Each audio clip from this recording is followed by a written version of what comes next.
Welcome, ladies and gentlemen, to the GT3 Mini Endurance. What a night to be here. The second last round of the whole season, which is just wrapping up, and I'm so excited for this. DSL Welding Services GT3s have just been absolutely amazing, and round sponsor for tonight as well is Racecraft Simulations. There's our track weather, and always beside me is Brendan. How you going, mate? Yeah, no, good. Looking forward to a great night. We've got a smaller field here tonight. Obviously, the championship sort of spreading out a little bit. Still a close battle at the top, but a few others I think a little bit discouraged. And of course, Hungaroring, probably the kind of track that not many guys would have. So if they're not in the title hunt, probably not too keen on the purchase to come and race this week, which is understandable. But we certainly have the best of the best out here tonight.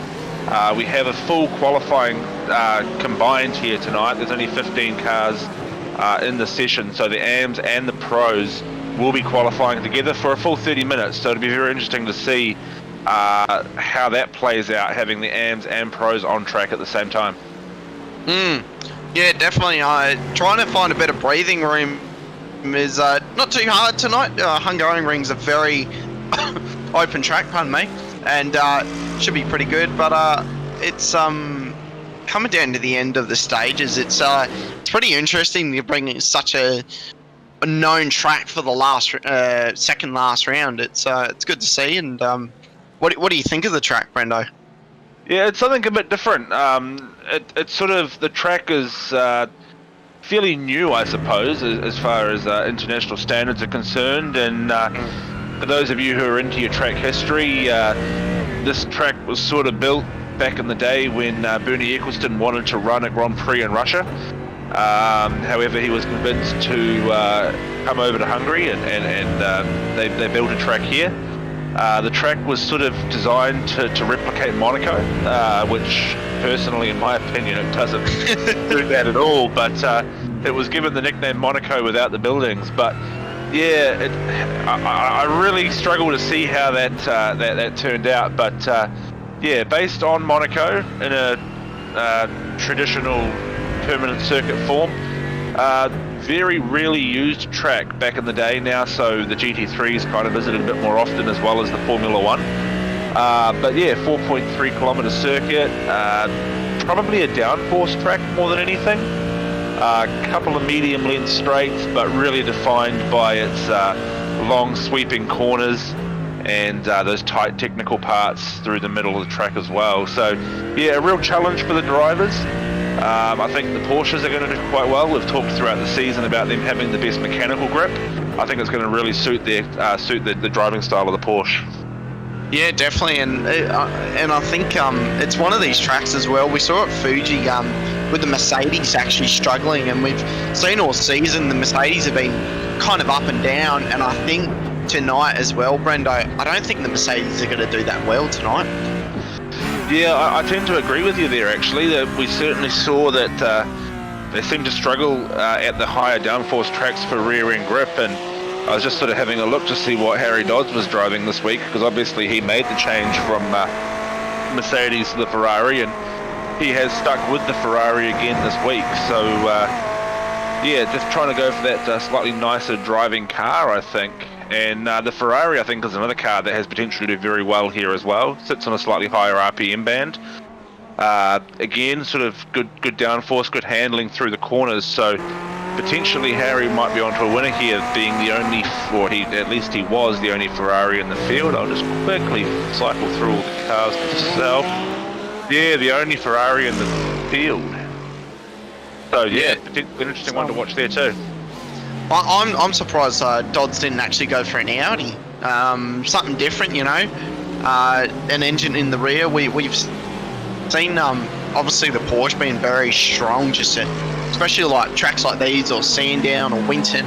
Just something really short, and you know, you need that mechanical grip. Adam Simpson just getting past one of the kitten cars back there. He's on a good lap, and Bruce Tannick just went to the top for the top of the top for the pros in the big Merc.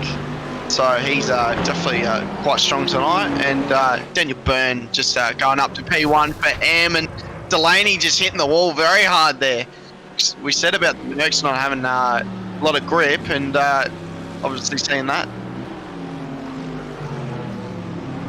And yeah, well, as we start this qualifying session too, Jake Hughes, not Adam Hughes or Jake Edwards, Jake Hughes actually has, no, sorry, I'm reading the wrong one, that's F3, not GT3. There, Fabian Schiller in a Mercedes GT3 Evo actually has the real-life fastest lap time around here of a 1:42.9. So already Kyle Ridley at 1:43.7, so not too far off the real-life lap record around here. Well, we obviously know, Brendo, the iRacing services are very accurate, and showing that over and over. Just the skill of iRacing, it's pretty good to see just iRacing doing so well, and that skill gap. There's still second in that, which is absolutely mind blowing. Yeah, well, it also goes to show the talent of the drivers. Daniel Byrne there, 2 purple sectors, finishing up with an orange in sector 3. That has put him 3rd overall, 1:44.45. Bruce Tannock also qualifying. Well. Yeah, Bruce Tannock also qualifying pretty high in the early stages as well with a 44.10. Kyle Ridley going up to P1 though for pros, a 43.7. I mean, the Beamer could be very strong tonight. You know, we were talking about the Merc, but we haven't glossed over the Beamer all season, to be honest. And been one of those cars where it's just been in the middle. You know, got the downforce, it's got the aero for the straight, but it's got that mechanical grip as well. So it's kind of one of those cars that's in the middle, and it's good to drive. And I'm surprised even Dodds didn't go into the Beamer, but we're on board with Kyle Ridley now, going for a lap. Walks through it, Brendo. Yeah, well, that sort of the longest straight is the home straight. There's a couple of very distinct sort of U-bends here to start the lap off. We start with the first double right-hander, double apex. We're heavy braking zone here again. Another sort of double apex left-hander. You can hang it on that curb if you run that tighter line, as Kyle has done. Sets up for the kink over the right-hand side, using a bit of curb over the apex and on the entry. And then we've got this little right-left combination. Touch the curb on the right, really use the curb on the left, run it out over to the right. Sort of holding 2nd or 3rd gear here, depending on your run. Coming up, again, running wide out to the track. I mean, this is probably the hardest part, the slowest corner on the track. Braking right down. Some guys will be using 1st gear there. You can use a fair amount of the curb, but you've got to be very careful to line up that exit. You saw Kyle have a bit of a moment there, slips up. Another left-right sort of combination here. Again, running out the curbs, not wanting to go too wide. Off tracks will become a problem here for these drivers if they start pushing a little bit too hard. Again, another left-right, very, what's the word I'm looking for? You know, signature of this track. Down into another one of the slower corners, back down into 2nd gear, turns it right, and then we have the final sector now, double U-bend here. Very tight apex, wooey, bit of a lock-up going in, bit of understeer, catches it well. Running up the pit entry, he's going to go into the pits, but you can really run that inside line around the final corner as well. It's a very demanding track here, Hungaroring. Requires a lot of driver concentration. Those left-right combinations throughout the track really makes drivers think about their lines, where they're putting the car, and how they're going to get the most speed out of all these corners. Yeah, definitely. It's all about the exit you were more talking about there, and it's you know, we see those type of tracks, you know, Phillip Island is one of them, in a way, you know, it's kind of carrying the speed, but this is just the complete opposite, you know, carrying the exit speed. Sandown is one of them that definitely is carry the exit speed off, but yeah, I mean, if I was to pick a track personally, I would probably compare it most likely to Watkins Glen, I think. You know, you've got a little bit of runoff to play with. You've got to carry that momentum through the corners, because every corner really affects not only your straight line speed, but also the setup into the next one, as we ride on board there with Matty Gerard, who is doing quite well in the AM series. He's currently sitting in 2nd place. He's 18 points behind Andrew Lydon, who is also here At the moment, he's currently sitting in 7th overall on the grid in qualifying. Matty Gerard sitting down there in 9th, only, what, 1/10 off the pace. So, interesting battle between those two. The Ty Delaney also here as well. He's sitting in 3rd as he just jumps up into 8th place overall. So he pips Matty Gerard currently on the qualifying. Andrew Proctor also here for the AM. He's currently sitting in 4th. Peter Pavlovic is sitting in 5th. He isn't here this week, or at least hasn't joined the server yet. That's unusual not to see him here. Who else here is missing from AM? Greg Johnston's here in the AM as well. He's currently sitting down 5, 6, 7. He's sitting in 8th position. Probably a little bit out of the championship at this point is Greg Johnston. Tyler Sheaf has just jumped into the session as well. I don't know if I know. He's completed a couple of races. One of our sprint car drivers on the dirt, making his way over into the road as well. Do we have Porky Pig in the booth, mate? Yeah, that's the one, mate. Yeah. Mate, look at the track. What a beautiful shot. It almost reminds me a bit more of Spa. A lot of trees and almost Nürburg-like almost. Just a lot of trees, middle of nowhere. It looks like a little go-kart track in the middle as well. So could be a little. I'm gonna say it's more of a go-kart track unless it's just a parking lot down there. But anyway, but yeah, back to Kyle Ridley. But just having a look at the points as well, Brendo, Adam Hughes is sitting very comfortably, but if Sebastian Flock turned up tonight, would have been a real cracker. Sebastian Flock and Adam Hughes are both sitting on 786 points, and in P3, Michael Whiting and 726 points. So if Michael Whiting has a good night tonight, he could definitely be on for a win for the season. Yeah, well, definitely. If and it all depends on the fortune of Adam as well, obviously. He's currently sitting in 4th. Michael Whiting sitting down there in 7th, obviously still not even halfway through this qualifying session. But yeah, it's going to be very interesting. Michael Whiting's going to put himself in a good position. We haven't seen Sebastian Flock here yet, which is unusual for him. He usually sets a lot of times in practice and then sort of goes out and sets a one-lap flyer in qualifying. So potentially Sebastian Flock is a no-show this week, which is unusual. You think a driver of his standard would definitely have a track like Hungaroring. We know a few drivers have sort of said they're not wanting to buy it, which is fine. Yeah, that's up to them. But yeah, I would definitely think Sebastian has the track, and unlike him not to be here. Kyle Ridley sitting in 4th as well, 720 points, only 6 behind Michael Whiting, so already showing his pace. So he's another one to watch, I think, in the overall standings. You'd think though, like he would turn up being, you know, for a tie right now, you know, with Adam. You'd think that he would turn up, wouldn't you? Like go, hey, you know, I'm here for the points. I'll turn up.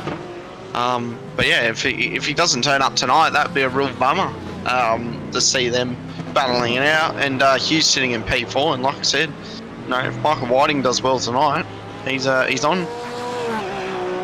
Yeah, I mean, I guess the good thing is too is that Michael and Kyle and they're close enough to Adam that you know, with all three of them scoring, it's still going to lead to a good championship race next week at Bathurst. You know, so Sebastian not being here isn't going to hurt the battle for the championship.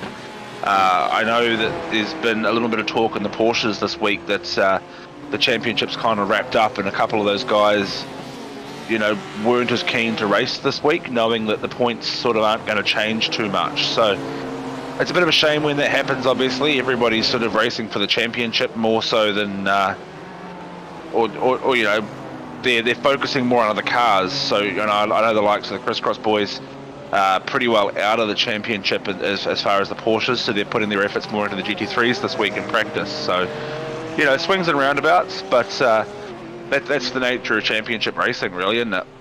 Yeah, that's it. And talking about another championship, the AM split, we'll not forget them. They're actually on for a cracking battle. So Andrew Lydon, P1 for the championship right now, 798 points, and Matthew Gerard, our little guy that's just been running around consistently getting a podium, 780. So he's only back from 18 points from Andrew Lydon from getting a win to win this championship. And Andrew Lydon right now is sitting in P2. Matthew Gerard is sitting in P4 right now.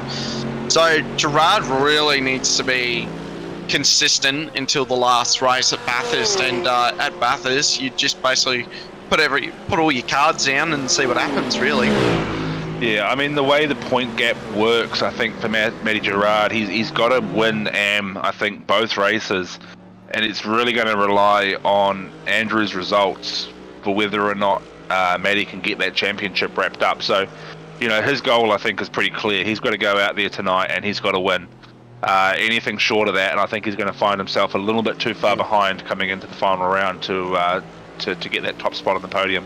Yeah, I mean, you got to finish before you think about points, obviously. Like, if I was Gerard, I'd be like, right, I just need to get a P3 tonight, or sit in that podium bit, and try and not get into an incident tonight. Obviously knowing that decently close. Michael Whiting jumping up to P3 now.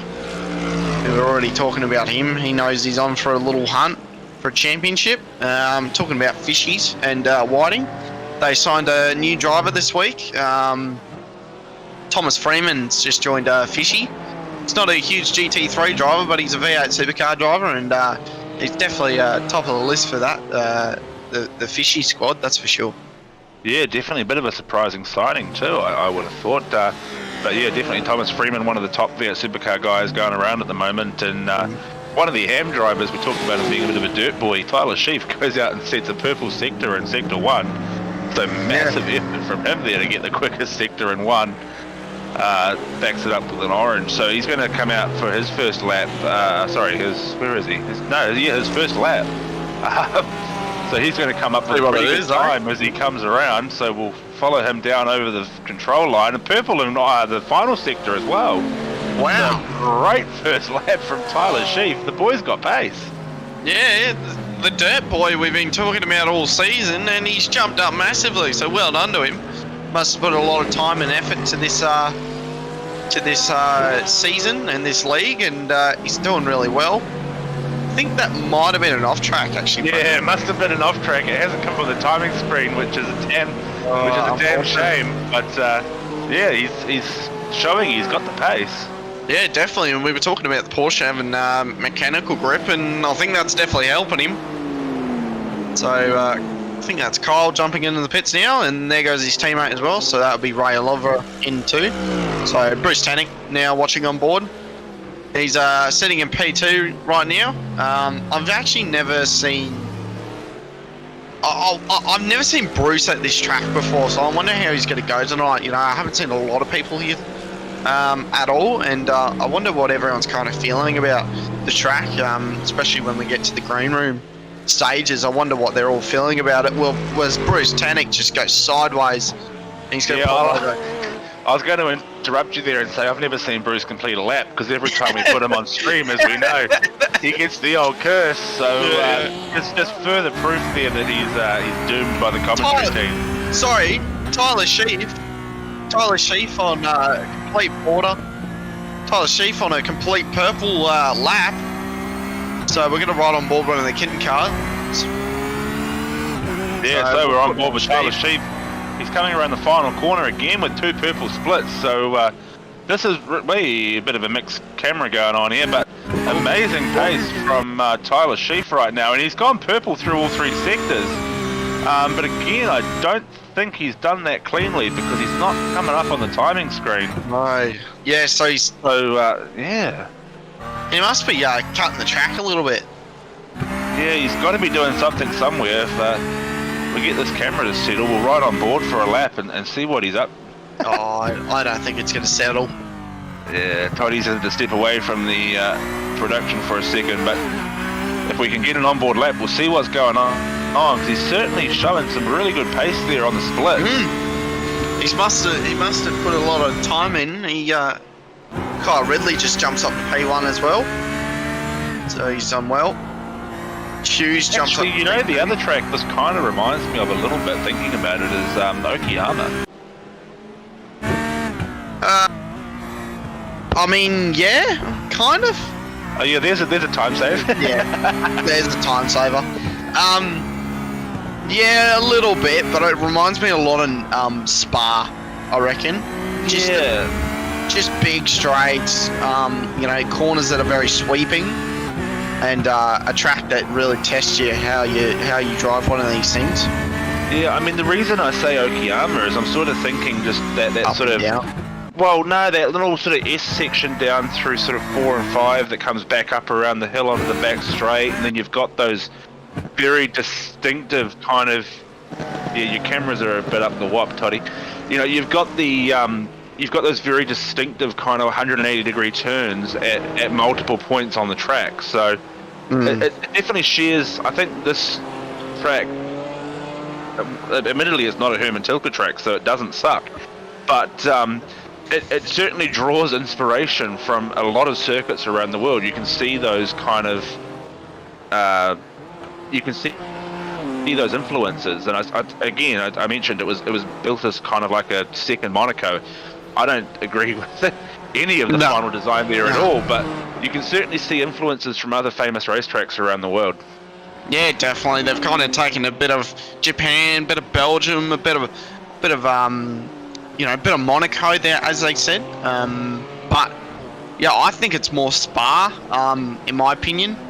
But we're on board with one of the juice cars. But I'll tell you what, for the small numbers we got tonight, how's the field as in just how fast they are? Like, these are all our top competitors, and it's good to see them all on track as our Friday night. Yeah, definitely. And I mean, look, no disrespect to any of the other guys that normally run, but we've certainly got the championship contenders up here this week, because, as I say, they are still fighting for this championship, as Doug Gowans joins the server a little bit late, so he's one of the top guys in the TCR series right now. So interesting to see how he goes. Yeah, Doug Gowan having a good battle this week as a bit of a championship fight. Yeah, finishing P1, he was quite happy with it. The team actually had a bit of a team tactic, bit of a Max Verstappen, Red Bull kind of strat, so it was good to see a bit of real life racing coming into it. Bit controversial, but yeah, it was definitely a good win by Doug. And P2 was Jake Jackson, my teammate, and yeah, Scotty P3 in it. Yeah, it was a really good race to watch at Winton. So love those small little tracks for those tiny little buzz boxes. So good to see Doug join. Yeah, I just having a look. He hasn't actually raced this season, so I just wonder if he's joining to spot for another driver. He just popped up on the connected drivers list on iRacing, so he may not actually be racing, but he could just be spotting for a teammate potentially. Matty Gerard's his teammate, so that would make Matty Gerard, that would be possible, yeah. Yep. Matty Gerard's still running the Kiwi car, still. We've been loving it, getting around. I think it's been the talk of the whole season. You know, he's on screen.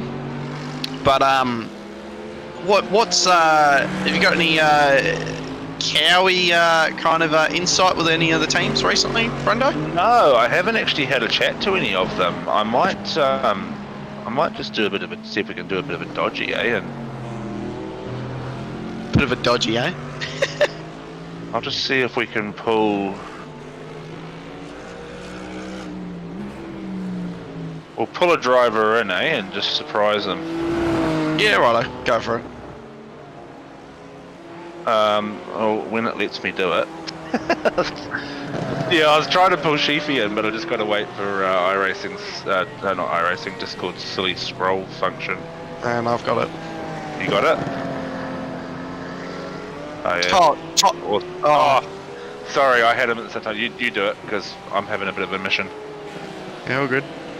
Tyler Sheaf, mate, well, you're in the broadcast booth, mate. What's going on out there, mate? Not too much. Obviously I can hear the stream at the moment, so I can hear double now. No, I was a P3 delivery driver tonight, so that's why I hopped on late, so no practice. But yeah, this is the first time I ever put laps on this track, so good fun. Yeah, mate.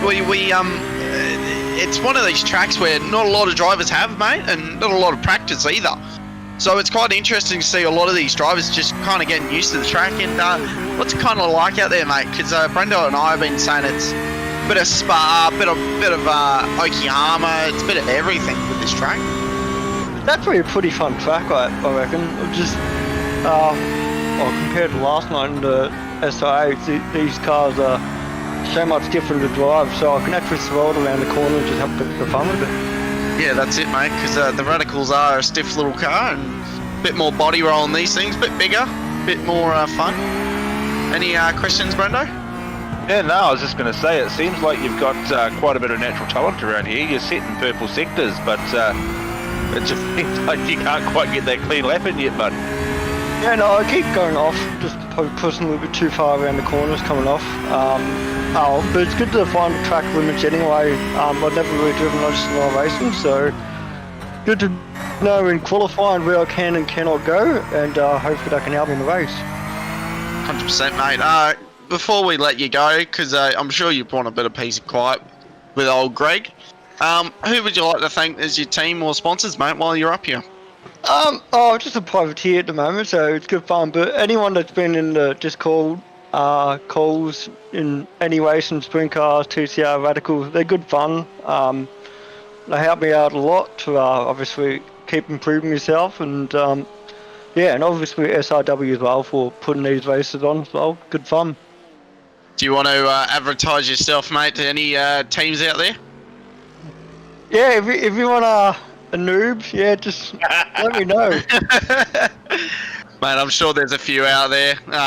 Fishy, I'm sure they'll take another driver. They just bring on a new teammate. So go and annoy Michael Whiting. But well done, mate. Keep it up, and good luck in the race tonight, mate. Yeah, thanks very much for that. Too easy, mate. We'll drag you back up if one of the boys can do that. I think I'm going to be able to do it. There we go.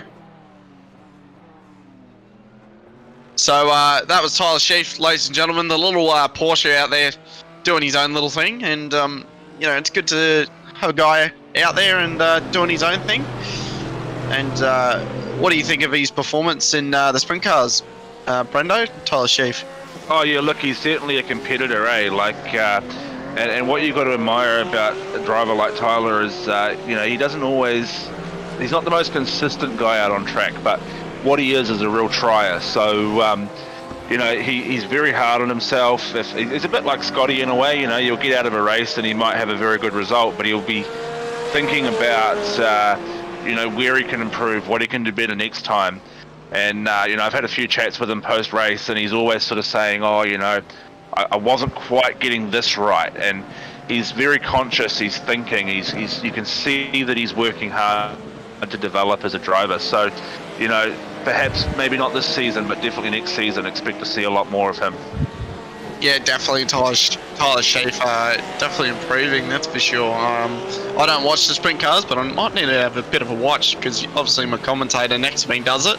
I'm shockingly offended. I know. I watch your crappy broadcasts all week. Oh! The least you can do is watch. Ladies and gentlemen, the shot's been fired. The good thing about being in New Zealand is you just put the broadcast on and it naturally puts you to sleep. Thanks, Brendo. Right. Hey, you started that. That's all you, mate. Yeah, I know. Shot my own foot. Alright, 2 minutes to go. About a minute and a half. But Daniel Byrne after the P3 and the Pro Split, we still have a bit of an issue with our telemetry, but he is indeed in P3 for the Kittens. Daniel Byrne doing very good just recently and everything right now, but it looks like he's been really quick in the GT3s right now. He's just slowly getting better. He's put a lot of practice in, and it's good to see. And just going up the hill now, but Jake Edwards on screen now. He hasn't had the best results recently, but I'm sure he's keen to go and get a good result. So up in the second now, Jake Edwards. That Porsche is coming alive. But obviously seeing the Porsche, Brendo, would you actually jump in it yourself? Oh, look, I mean, I said before, me and the Porsche have a very love-hate relationship. I sort of don't get on with it too well. But I can certainly see, you know, and I've said this before as well, the guys that drive well in it, I can see how and why they do well. But yeah, it just doesn't suit my driving style. So whilst I try and persevere in the 992 Cup car, and I've had a crack in the GT3 as well, it's just not for me. I sort of tend to stick with the BMW or there you Ferrari go. myself, and that's exactly why I don't like the Porsche, because that rear engine car, despite having all the downforce in the back and a lot of the weight in the back, once it goes around, you just can't save it. It's not the easiest thing in the world, and yeah, look, I mean, each to their own, but yeah, not for me. Yeah, definitely. I've actually been jumping back in the GT3s recently, Brendo, and I actually got a win in a league on Thursday, I think it was, and it was actually an NZ league, so you'll be proud of me. But definitely, I've been driving the Porsche, and I'll tell you what, it's a car to love, but it's a car to hate at the same time. I found a bit of a trick in the book. You've got to actually keep a bit of throttle on when you're going around corners, just so it's very settled. And if you go and drive one of these things, you just got to keep that rear end very stable. But qualifying's over, so we'll see Jake just pop into the pits now. But very last minute to get a very good lap time down. Ray Oliver. Yeah, I don't think anybody's on a lap as such. Ray Oliver might be. He's on a lap, but it's no green sectors. Yeah, same as Matty Gerard at the back there. He's the last car on a lap, but already with an orange sector. He looks like he's well off his pace for this final lap, and he certainly seems to be throwing the car around a little bit. Yeah, 2 orange sectors, so he'll have his timing up there. You'll see that he's lacking a couple of tenths here. He's backed out of that one, so that does round out the qualifying. So Kyle Ridley takes the pole, Jake Edwards on the outside, Daniel Byrne in third, Adam Hughes in third, Daniel Byrne fourth, Bruce Tannock in fifth, Ray Oliver sixth, Michael Whiting 7. Andrew Lydon in the AMS has the pole from 8th position. Adam Simpson, one of the pros, and Harry Dodds also in the pros from 9th and 10th. Hyde Delaney in 11th, Matty Gerard 12th, Andrew Proctor 13th, Greg Johnson 14th, and Tyler Sheaf 15th. We do have Randall in here as well. He's showing as 16th. Didn't set a qualifying time, so we'll see if he is actually taking to the grid. We're not quite sure. So 90-minute race here at Hungaroring. Reduced field tonight, but the best of the best as far as championship contenders, Connor. That's it, mate. Definitely, it's good to see the boys out here. And before we go green for the GT3 Mini Endurance, we've actually got a few messages in the YouTube chat. Whoever's watching out there, great to have you guys watching again. You guys have just been absolutely amazing coming in and out, watching out the stream, watching your fellow teammates, watching your family, watching your husband or wife out there. So it's good to see you guys come in every week. And Jordan Farewell says, let's go Hughes and Jake. And yeah, one of the crisscross boys. Yep, and Andrew Proctor, not a fun track, but let's have some fun. So definitely some words of the SLM boys, just trying to make the most of it. They don't like it, but hey, if they can get a good result, it's never bad. Yeah, definitely. So, it's one of those tracks that I think a lot of guys, as we've mentioned already, a bit of a love-hate relationship, but interestingly, though, it is a track that really does encourage good racing too. There's plenty of passing opportunities, plenty of opportunities to sort of force an error, and I think that's what we're going to see a lot of here. Stefan's up in race control by himself. He's probably going to it's going to go one or two ways. He's either going to have his hands full, or he's going to have a pretty quiet night. And if it's looking like a pretty quiet night, we might even pull him down into the comms booth just to keep him company for a few minutes. a little bit later on. But as they come around the final corner now, Let's the take it away, shall we? Porsche will pull in, and Kyle Ridley will take control of the field down to the green line. So we're gonna. Green line. Down to the start line. This is the second last round. The GT3 Mini Endurance, sponsored by DSL Welding Services, and we're off. Ridley gets a really good start. Hughes is actually up the inside, pushing him along, trying to make a move up already. Hughes up in the second right now. Bruce Tennick's looking hungry. 3 wide up into the turn 1. Teammates working together. Bruce Tennick's actually pulls shoes. Edwards is have to go wide. Whiting's a huge contact in the background. We'll have to get a replay of it, but if we can go back up to the front, there's Hughes trying to make a move on Ridley. Ridley's got no teammate up the front, so it's 2 crisscross boys, and Bruce is massive. He's done that by himself. Huge contact in the background. Massive contact. That's a safety car. That's Dodzy in the wall. That Matty Gerard crabbing up the track. So that'll be a fun. That's huge. Michael Whiting getting by, but everyone's just everywhere right now. Let's see if there's a safety car, and I'm gonna say that it is a safety car. Yeah, Ty Delaney parked on the track. Car. So this is the replay. Matty Gerard riding on board with Ty Delaney right there. So we saw the contact with, I think it was Jake Edwards and Bruce Tannick. So Bruce Tannick just went flying. I actually think, I think Bruce Tannick. Oh, so he's had nowhere to go. Yeah, that's huge contact there with Michael Whiting and Bruce Tannick. No, Gerard, sorry. That's actually Ty Delaney. Oh, Ty Delaney, sorry. Yeah. Unfortunate. I don't know if Bruce actually hit Jake. I think it might have I think he might have lost the rear end on his own accord. Would have to sort of, I was going to say, if you're right on board. That's not going to be the greatest camera angle to see it, but there we go. So Jake, so there is done it all himself. Yeah. There is a bit of contact there though, but I just don't know why Bruce has still put his foot in it. Oh, couldn't do much though. I mean, yeah, failing to hold the brakes, I think, is what's probably going to come to fruition here. Dodd's unfortunate there to get a bit of a rear end action from a car coming through. Let's put him in the wall. Behave, Connor. Behave. Yeah, Michael Whiting, of course, recovering from his incident and managing to get through all the carnage, it seems. Oh, mate, he'd be loving life. Yeah, well, he's made up his positions again pretty quickly. So Greg Johnson in the pits, Harry Dodds in the pits, Tannick in the pits, Delaney, Matty Gerard, all in pit lane. 1 fast repair per race? Yes, no, yes, no. Indeed. Yes, yep.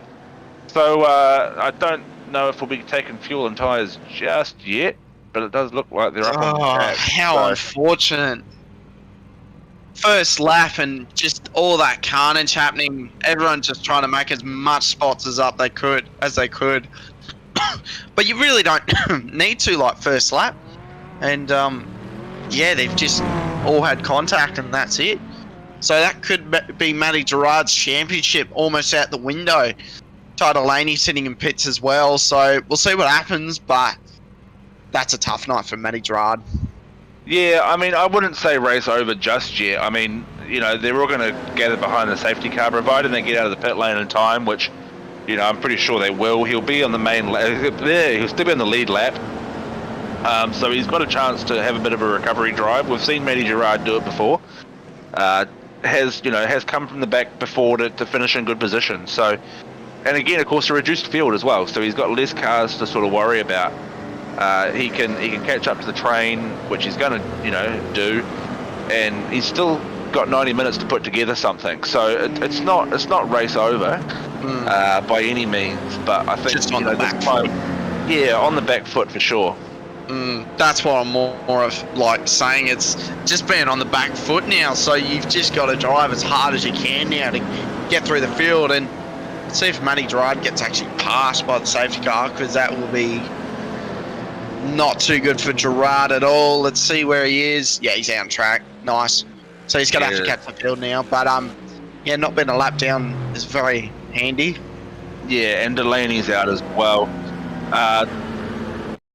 So DSL Welding Services replay for Matty Gerard. You can see there that car just crabbing sideways. He's trying to turn it left, but it's not having a piece of it.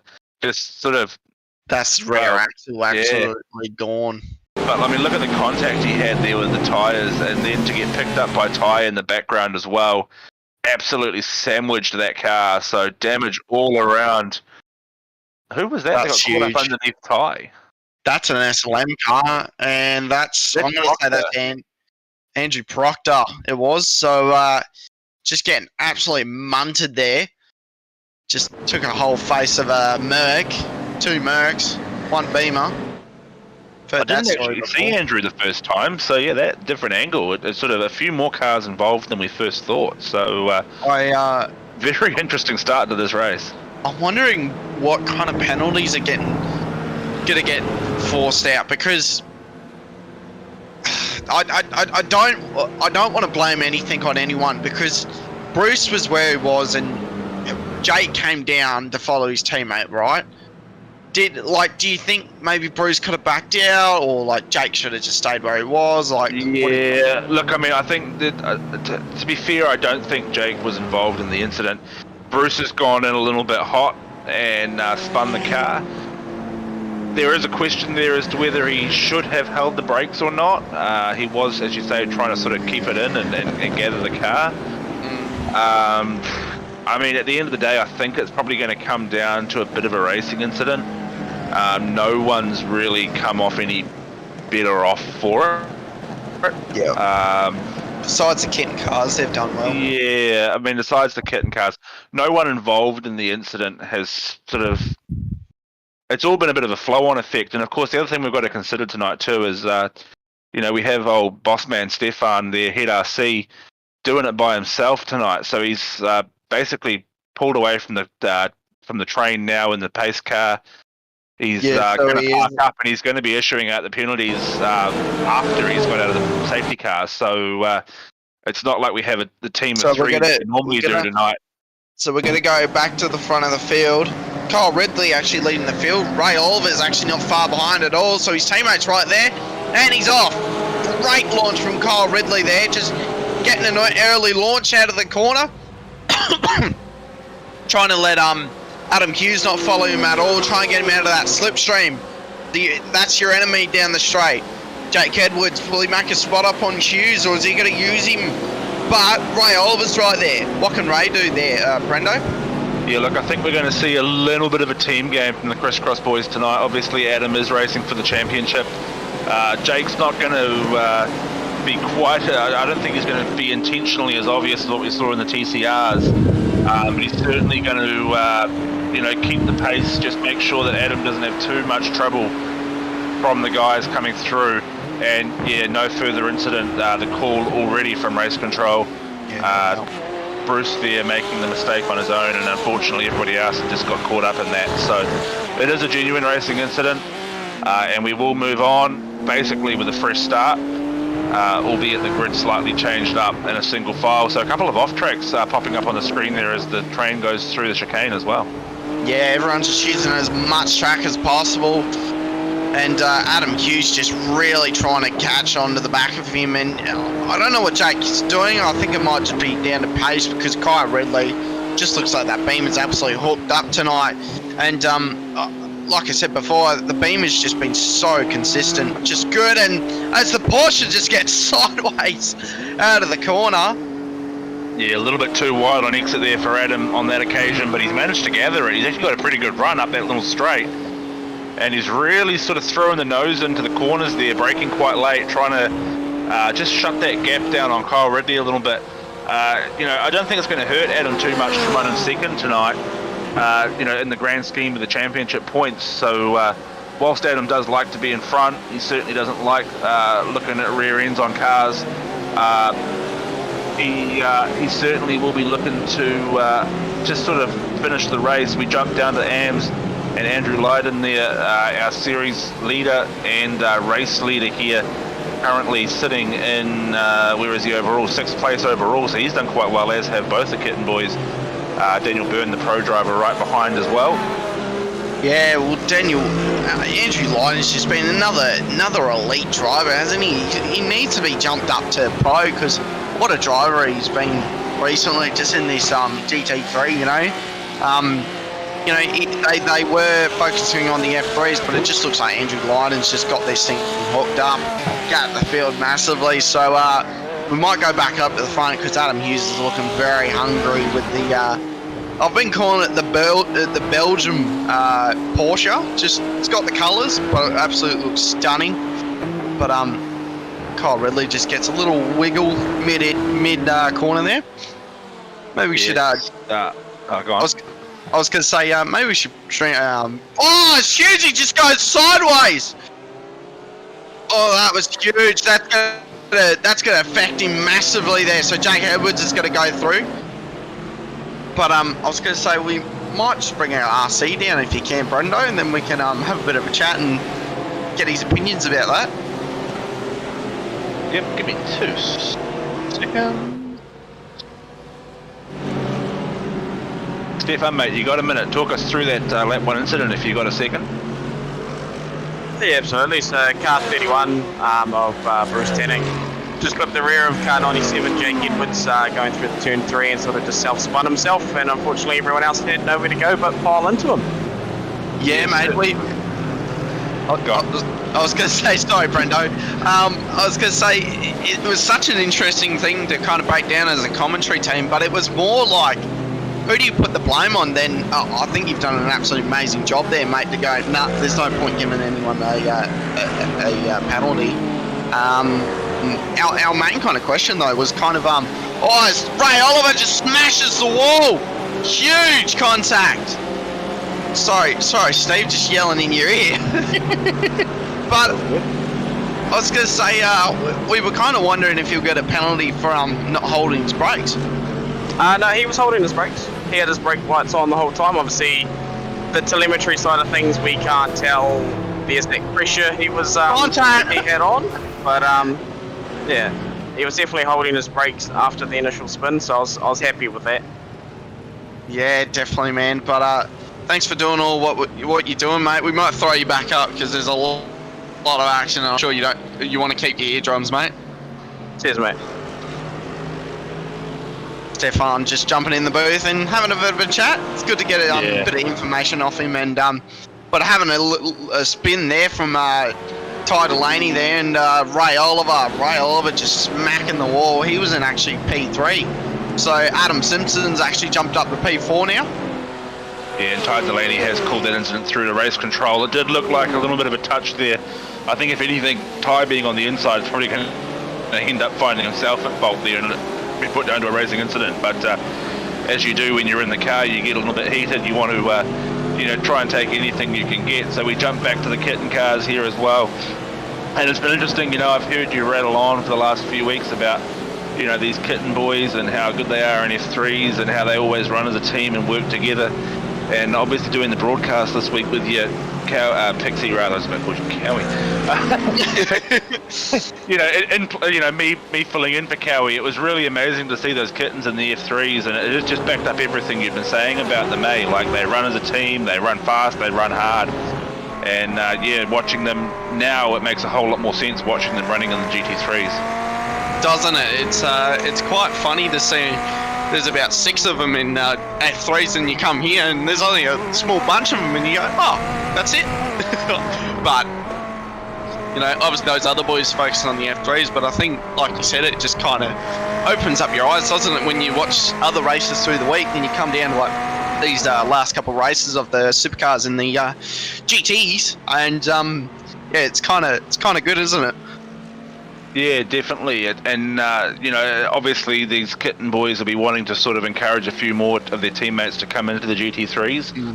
And hopefully we do see that next year. And obviously some pretty huge announcements today as well from SRW. Our big end of year bash is going to be one very eventful weekend. We've got all our support classes running in endurance style racing, and then obviously the 2 big endurance races with the the Vet Supercars and the GT3s at Bathurst, and some massive prize packs up for grabs. We'll probably go through that a little bit later on in the broadcast, but that's what's going to encourage these guys. I think they're going to dip their toe in the sand on those special events and sort of give the cars a go, because it is free for all registered drivers with for the support classes on the Saturday. That's where these guys can come in. They can have a go at some cars they don't normally run, and then sort of be like, hey, look, these are pretty cool, let's do it again next year, and let's try a few more series. Yeah, that's it. And Adam Hughes up to P3 hasn't really moved, and but yeah, it's it's good to hear about that. Seeing this endurance coming up, Brendo, I'll definitely have a team in there, but it's great to see these endurances. Everyone loves an endurance, and that's why our GT3s have been so popular, because it's just a longer race and there's more strategy to it, and not as much just go. It's strategy and thinking about the car, not thinking about what the guy behind you's doing, So yeah, it's good to see. Yeah, for sure. And there's something very unique about the iRacing platform too, and that I stand to be corrected, but I believe it's the only sim that actually allows you to do genuine driver swaps, and having that team atmosphere where you can swap drivers, you can actually sit down on the couch with a bag of potato chips and watch your mate in the car, and then put them aside and get in the rig yourself and spin a few laps. I think that's really unique to iRacing, and it's great for the teams, and it's great to be a part of. And obviously we've all done the 24 hours, and someone's binned it in the first 20 minutes. But it's a rite of passage. But when you complete something like that, the feeling, and I mean, you did the 1000 obviously last Sunday, and got the podium spot there. And when you complete something like that, even if you don't win or don't get a podium, the sense of achievement in finishing that is something quite special. Yeah, well, fortunately for our team, we did very well, Matty Stewart and I. But even finishing that kind of event, it's massive, Brendo. Seeing the level of guys out there, it's great to see, and obviously you and our best mate Pete at LR Esports, doing the commentary about that, and oh mate, the competition was hard out there, but just finishing it was massive. And while we're flapping our gums, Bruce Tanek made a move on Dodds, and Dodds is just trying to keep up with him. And but yeah, it was it's quite a fun thing to do, all these endurances. So from my point of view, SRW, keep doing these big endurances. Yeah, and I mean, just one more point on that 1000. You mentioned Tom Freeman signing with Fishies before. Him and Corey Shepherd, they're the winners of that 1000, and a testament to just how good those guys are. They did an entire 161 laps at Bathurst. They had one incident point the entire race. Yeah. Which is alien level when you think about it, really. Just how good those guys are. Tom Freeman put a scratch on the car. Corey Shepherd got an incident point for cutting the corner once on one of the 161 laps. So, yeah, next level, those boys. It's certainly going to be a massive signing for Fishy. Oh, massively. And you almost go, well, who's the best in Fishy now? In a way, does Dyke keep his top spot, or does Freeman challenge him? But at the end of the day, they're teammates, so they're going to work together. Oh yeah, for sure. And that team, I tell you what, look out next season, because I reckon that team will have a brute force like no one else. Yeah, I mean, Freeman back a couple of years back did a couple of cameos in a crisscross car.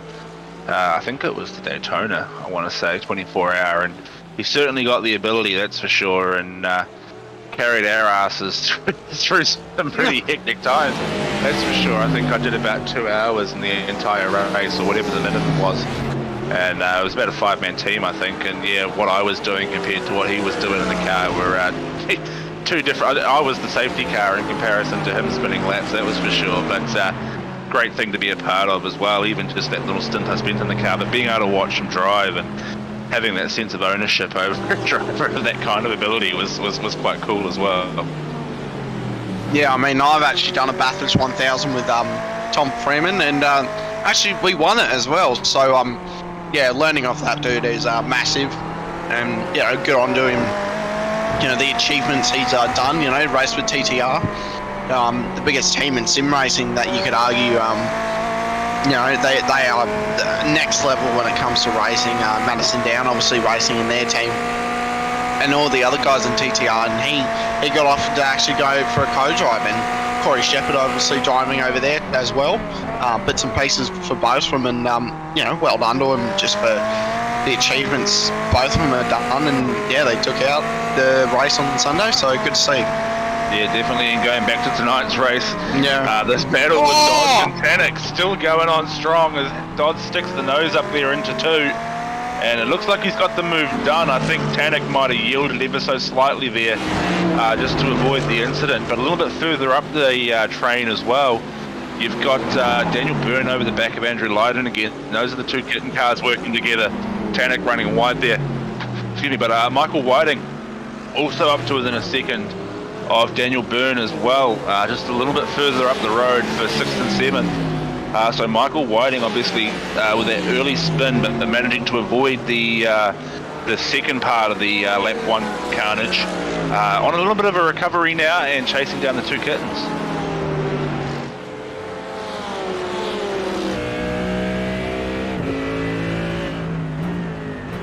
So we ride on board with Whiting. Coming into the final sector of the track, he's going to have his work cut out for him, I think. Those two kitten cars look to have settled into their groove, and you know, Connor's been going on about it all season, and I sort of feel a little bit educated now after doing the F3s this week, just watching them run and how they're just far enough apart that they're still getting the slipstream, but it makes it very difficult to pass one and not the other. And I really noticed that at a track like Phillip Island, where the draft is so critical. Even if you were able to get up beside one of the kitten F3 cars, you weren't able to get them both, or you sort of found yourself stuck in between them and they kind of bullied you a little bit and you ended up dropping the position. It was quite clinical, and I don't know if it's deliberate, but I say it would be. Not in a bullying sense, that's for sure, but the way they drive is very, very deliberate, and after watching it in the F3s and then seeing how they drive the GT3s as well, yeah, it's just all sudden. The light has been shone on my face, and I see how they perform now, and it's actually quite inspiring. It is definitely, and definitely them being a big team. It's quite funny in a way, because it's almost like the team I drive with. We're kind of the same level of how many people, and same as Fishy. You know, they're like the top 3 teams right now is how big they are. There's probably like 1-9 kittens and probably Fishy. You know, 1-9's got about 9 drivers in there. Fishy have got, I think, about 10, 11. Then, you know, then the kittens obviously having 6+. So yeah, for those 3 teams, it's great to see how many people they bring out, you know, every time they race, and just brings up the whole field and makes it more entertaining. Ray Oliver, what a night he's had. It's just been so up and down. He was sitting in P4, and now he's just dropped further down the pack. So he's looks like he's just bringing the car home and see what he can do with the result. Yeah, well, Ray Oliver's sitting 5th in the standings overall, so you know, obviously with a few guys missing tonight, gives himself a chance to score some good points. Unfortunately, the guys ahead of him, Michael Whiting, Kyle Ridley's Flock, and Adam Hughes, this is for the championship I talk of, you know, 3 of those 4 guys are here tonight, so based on his current track position, it ain't going to help him too much, but certainly going to keep him up in the hunt with Jamie Dyke, not currently equal on points with him and not being here tonight. Kyle has got a few drop round points up his sleeve as well. So yeah, it's going to be interesting to see where he finishes up. He's got an outside chance of a podium if things go well for him. Yeah, that's it. And Ray Oliver's just jumped into the pits. So I'm going to say he's either getting these pit stop out of the way, or he's taking a bit of damage off the car, as his teammate just comes around to the back of the track now. As you can actually see on our little track map on the right, so the 3 little line there. So we'll see him coming around the last corner now. Did that little red dot on the last corner now. That's Kyle Ridley. Yep, and they're coming around the last corner. His teammate's going to be in the pit, so he's actually going to get lapped. He's by his own teammate here. Yeah, right. so you sort of say Ray Oliver's race not really going to plan there. His pit time 35 seconds, which is pretty average. So yeah, a bit of fuel, maybe a couple of tyres. I don't know. There's potential for a one stop here, but you've got to be really fuel saving, I think, to get it. I think it's going to be a one stop and a splash and a dash, so a two stop. But one is going to be a full fuel, and the second one's going to be a bit of a splash and dash. You know, Hughesy, we jump on board with him. We watch his driving style. He's the master of riding the clutch. He's like a teenage boy scared to stall when it comes to driving a car around a track. You know, he's probably one of the best. He's probably one of the best fuel savers in the league. I'd go as far to say. You know, he manages to use that clutch pedal to full effect. Obviously, the Porsche lets you do that. There are a couple of cars that don't let you do it the same kind of way, but yeah, generally speaking, Adam Hughes can stretch a lap or two out of a tank of fuel, and that can make the difference with the overcut. Gets himself a bit of clean air on a very light car and can make that work to his advantage. I'll tell you what, if we had a competition between the best fuel savers, it would probably be Adam Hughes, Blake Delaney, and who else would it be? Oh, so you've tried to make a point, but you didn't actually have three names in your head there. No, I reckon, no, I'm throwing it up. I'd agree with you with Blake Delaney for sure. Yeah, I'm just throwing it up in the air. I'd probably either say, I reckon the third one would be Coleman, to be honest. I was thinking someone else, but yeah, I reckon those three from all season, they've just been the biggest fuel savers. But yeah, I did have people in my mind, so. But the other one was, I was kind of thinking Corey McFarlane, but I was like, nah. So Coleman and Delaney obviously being teammates, I think you just learn off from each other, and Coleman actually called it a bit of a dance. It's like a ballerina, just bounce it off three pedals, and that's obviously what Hughesy's doing as well.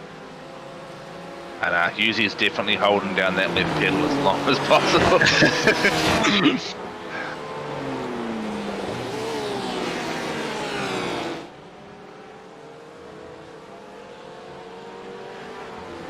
So we're riding on board with Kyle Ridley, race leader. He's got Jake Edwardson behind him. And one thing that I think probably is about worth mentioning now, as we see a few off tracks, you know, still sort of popping up here and there. They have 30.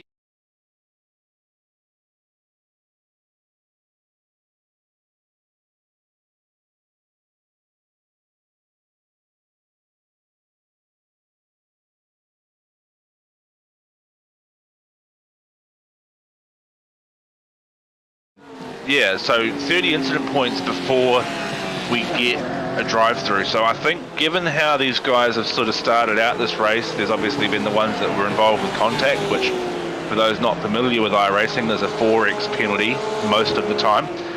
And once you get 30, it'll be a drive-through. So I think that could be on the cards as well if drivers are a bit sloppy in managing those incident points as the race goes on. Yeah, definitely. All it is taking a bit of a curve, and yeah, that's all it takes. Do you have an overlay for incident points, Toddy?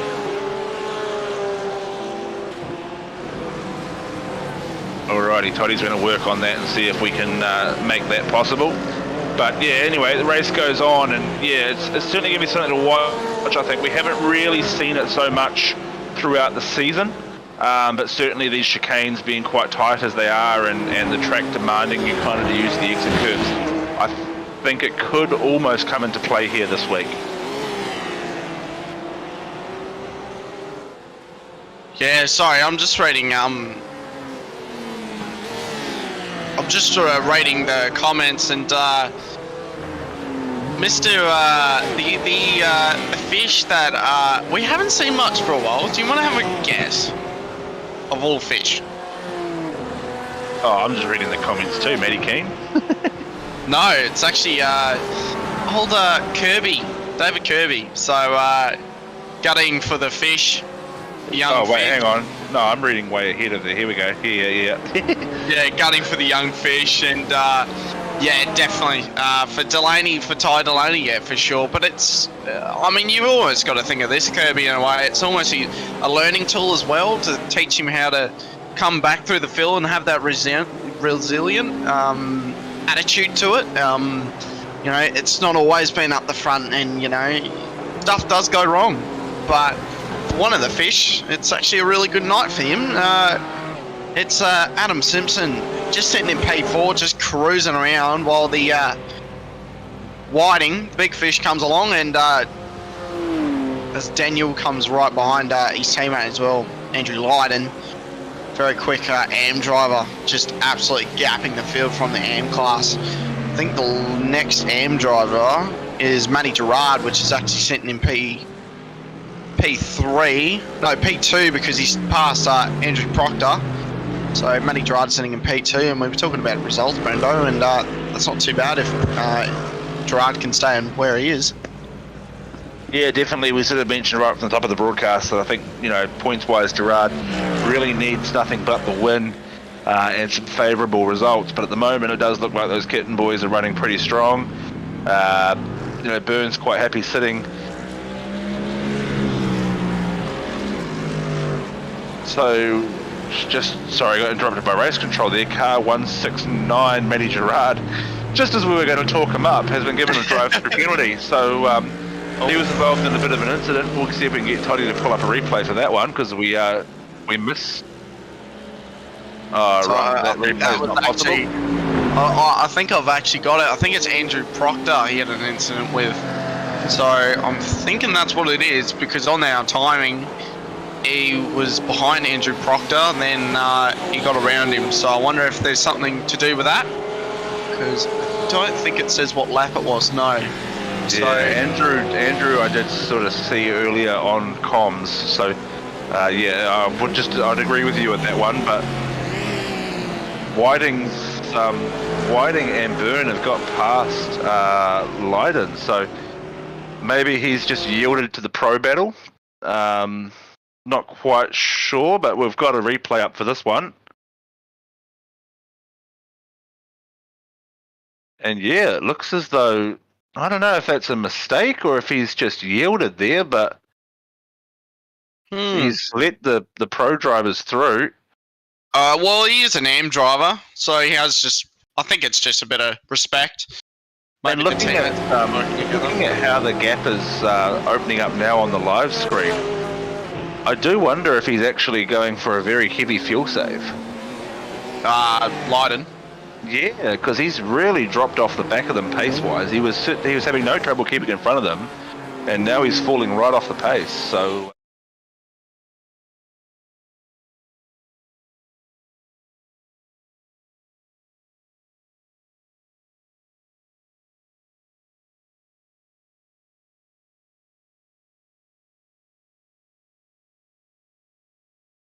Sorry, Brendan. I think it's actually something's happened to the SLM car, Andrew Proctor.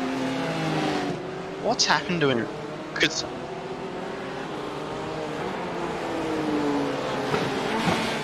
so Andrew Proctor's actually came into the pits, so that's why. So he's dropped down the field, which is all good. But so he's not in P2 anymore. It's actually Gerard still. So, oh, here we go. I've just found it. We won't be able to see it on screen, but I can. So Gerard not losing anything in that at all with the driving, with the drive-through. So keeping in P2, this will be good points for Gerard tonight if he can stay where he is, like I said before. But I think we can hype him up now, can't we, Brendo? Yeah, no, I think we're safe. You know, I managed to find that incident there. Obviously, we had to reset our graphics, so we missed the replay from the production point of view. But Matty Gerard's gone to make a move up the inside and just outbraked himself a little bit, spinning Proctor. So Proctor did bounce off the inside wall, hence why he's made that transit through the pit lane. Obviously picked up a bit of damage there, and Matty got that drive-through penalty, as we mentioned before. Yeah, getting that drive-through never helps you at all. And if you're still in there, David Kirby, what's happening in the old vets? Because I know he's been doing the vets recently, trying something different. He's reached the age limit to go in there, and yeah, he's in there now. But Jake Edwards actually going around, so apparently a crash happened. So DSL Welding Services replay. Had a few here tonight. So I think it might have been a bit of curb, bit of grass maybe. No. Oh, yep. Oh, the back end's actually rotated on him. Yeah, he's tried to turn in from the grass there, and no grip turning in the car on the green stuff. Yeah, he's we were talking about the other week, Brendo. I don't know if you can remember, but we said the Chris Frost cars are very pointy, no understeer at all. Yeah, definitely, and I mean you see it in the setup and the way the boys drive the cars as well. Especially coming into the brakes when they're really braking heavy, you see them get a little bit squirrely. You know, when they're sort of coming out and they're not quite on the grip level, you see them, they kind of bounce around a little bit. Very pointy cars, very pointing driving style. And I think too that could be part of the reason why I dislike the Porsche, because of course, you know, I get into these cars being in crisscross, and these boys drive a very pointy car, and for me and my... Sorry, do you drive for crisscross, Brendo? Yeah, I drive for crisscross. I don't drive well for crisscross, but I drive for crisscross. You know, so when I get in their cars and you know, my big lead foot comes in there, I sort of struggle to keep them pointed. So they're definitely very pointy cars. They like a responsive car, and sometimes that's at the cost of handling, you know, when they go a bit too hard. But yeah, it's their driving style and it works for them, you know. Yeah, well, I didn't know that. So the more you know. There you go. I've been banging on about being in crisscross for how many weeks now? Oh, mate. Don't know. Too long. So, how long have you been in crisscross? I might as well ask. I was kind of one of the founding members, I suppose, in a way, back in the Forza days. Back when there was, well, originally it was Stefan was team leader, and there was a couple of Forza drivers. Harry was sort of in that mix quite early on as well, along about the same time I sort of started out, and we had a pretty good team on Forza. We were probably 15, 20 strong, I would say. At one point, we sort of ruled the Australia, New Zealand Forza leagues. Quite a lot of people didn't like us because we were all not ganging up on people, but certainly dominating a lot of the organised Forza races. Then we sort of made the switch over to iRacing and expanded out a little bit, got into GT3s. Never really stuck too hard in the vet supercars. Most of our guys preferred GT3s. I went more down the dirt route, and then just sort of jumped in the cars for the endurances, that kind of thing. But yeah, I mean, you talk about big teams. I mean, we've probably got 15 odd drivers, but not all of them run in the leagues. A lot of them sort of pop in for a lot of them run the officials and then pop in for, you know, the special events, the 6 hours, the 12 hours, those kind of things. So, you know, we don't see them all here in SRW week in, week out, but still, you know, pretty big team as far as, you know, if you're talking about, you know, kittens and whatnot, having, you know, sort of 10, 15 drivers. Crisscross is sort of in that bracket as well, but focus more generally on the endurance and special events than the shorter format stuff. Yeah, wow.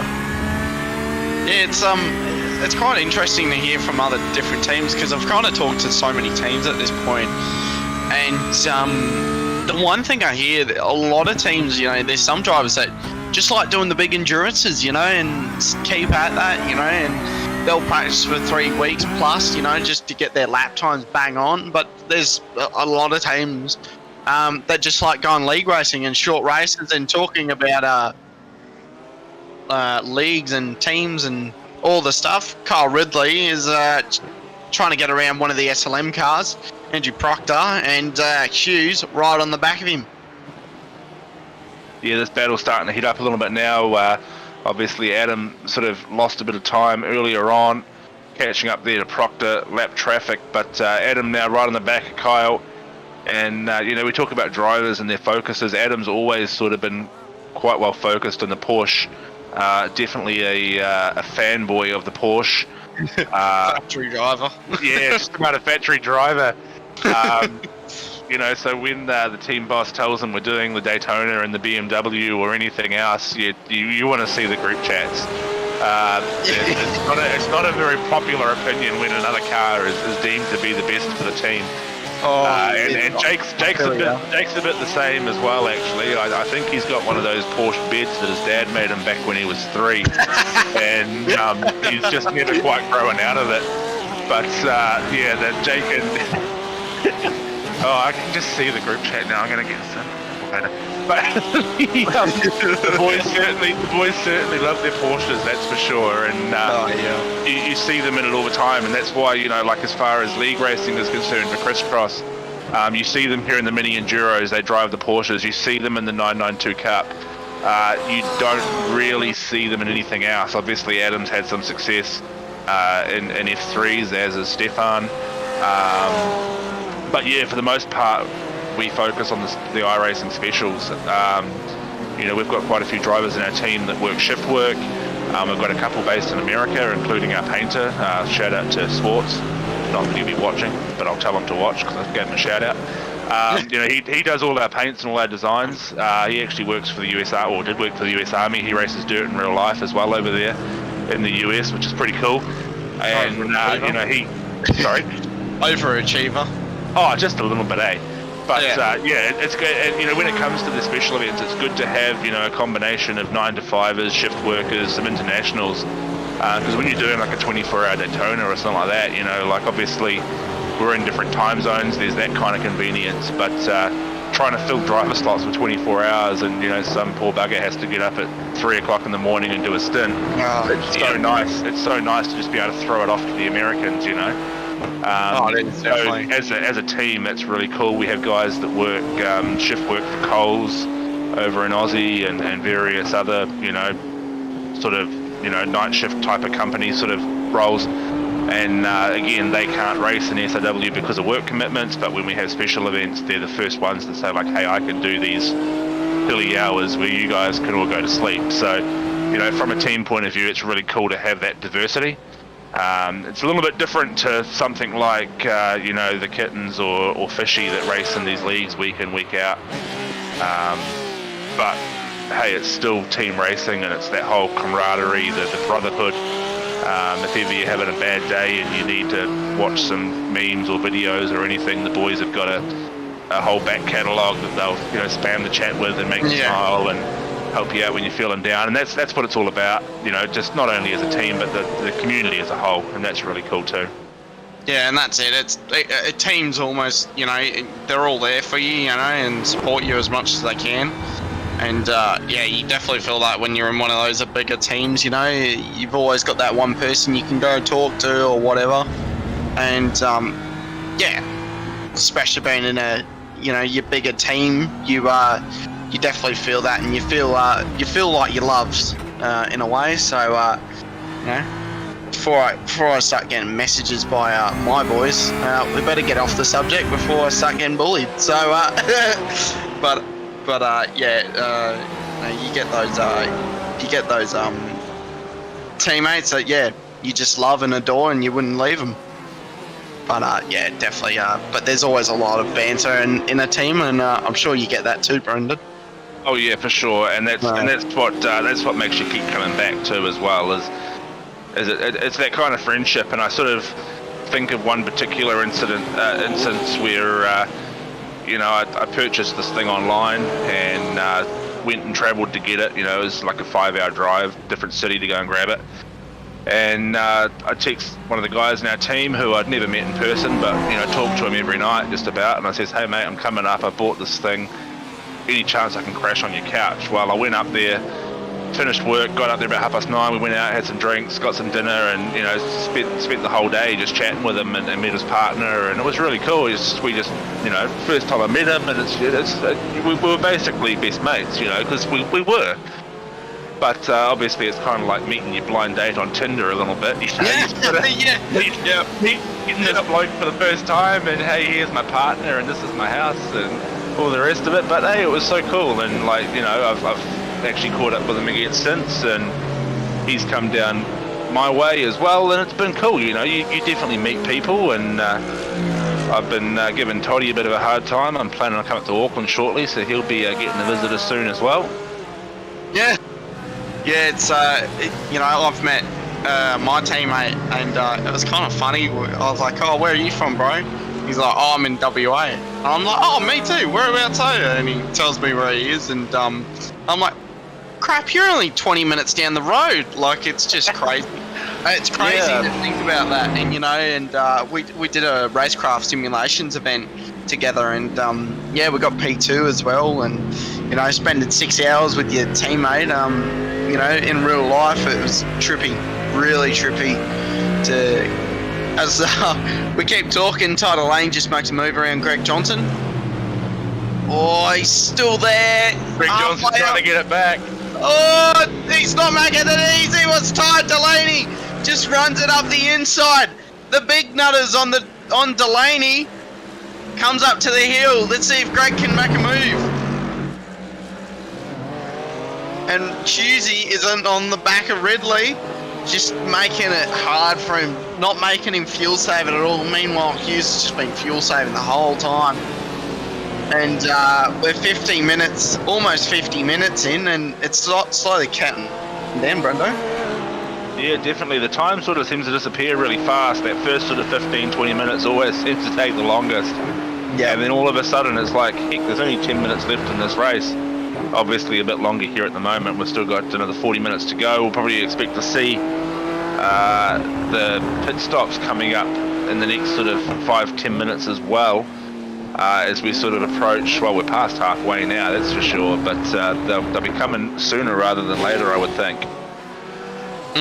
Yeah, definitely. With the pit stops, I reckon in about 5-10 minutes they'll start happening. But I reckon there's a bit of a strategy that Hughesy's got to pull out of his back pocket that he normally does, and I wonder how much he actually saves from all that fuel saving. You know, the time wise, does he, you know, gain heaps on fuel saving, or does he not really gain anything? Yeah, it'd be very interesting to see. I mean, obviously with fuel saving, it's one of those ones that you can't really get a good grip on until you sort of see it unfold. It's always a bit risk reward. You can never be certain where that pace is going to be. I did mention before, you know, you can get good. I just bit my tongue. You can get good speed with the lighter car, but obviously you've got to be able to put that power down. Kyle Ridley there just setting the fastest lap of the race this time by as well, so 43.83. Never bit my tongue while I was commentating, so that's a first. I blame my buddy Jack, I think, but. But with Kyle Ridley, what a great result would this be to win at a Hocken. Oh, no, it's not Hockenheim. No, it's not Hungarian Ring. So it's Hungarian Ring. I thought it was Hockenheim for a second. No, Hungarian Ring. They all sound a little similar. So I screwed the pooch last night on someone's name, and I'm not going to say who it is, and I think the person knows who it is. But I screwed the pooch on their name, so don't go and go and have a look, Brendan, because I know you would. And it's too long of a broadcast just for a gag. Oh, I can imagine you're gonna go and watch it, but I tell you what though, what a great result would this be, and another one to add to Hughes. And I mean, sitting in 4th place for Kyle at the moment in the championship too, so you know, good points for him. With Sebastian not being here, gives him a good chance to make the jump, and they both go into the pit lane here. What are we, lap 20? No, hang on. Lap 26. Yeah, that was almost a mistake, but I got it right. I was pretty much bang on with the pit stops in about 5 minutes, and they're in. So So let's have a look. Hughes So is this still is putting where on the the- pressure. This is where the fuel saving will come into play for Adam. Obviously following Kyle in. If he's got a bit more fuel in the tank, it's going to be a shorter stop. He's going to jump him here in the pit lane. So we're watching Jake the timing Edwards. screen quite closely. Jake Edwards also coming into the pits, as is, or pretty much the whole field, really, to be fair. Adam Simpson, Daniel Byrne, Michael Whiting, Andrew Lydon, Bruce Tannock, all in the pit lane. Crazy how far in front Kyle Ridley and Adam Hughes were. So This car's still stopping.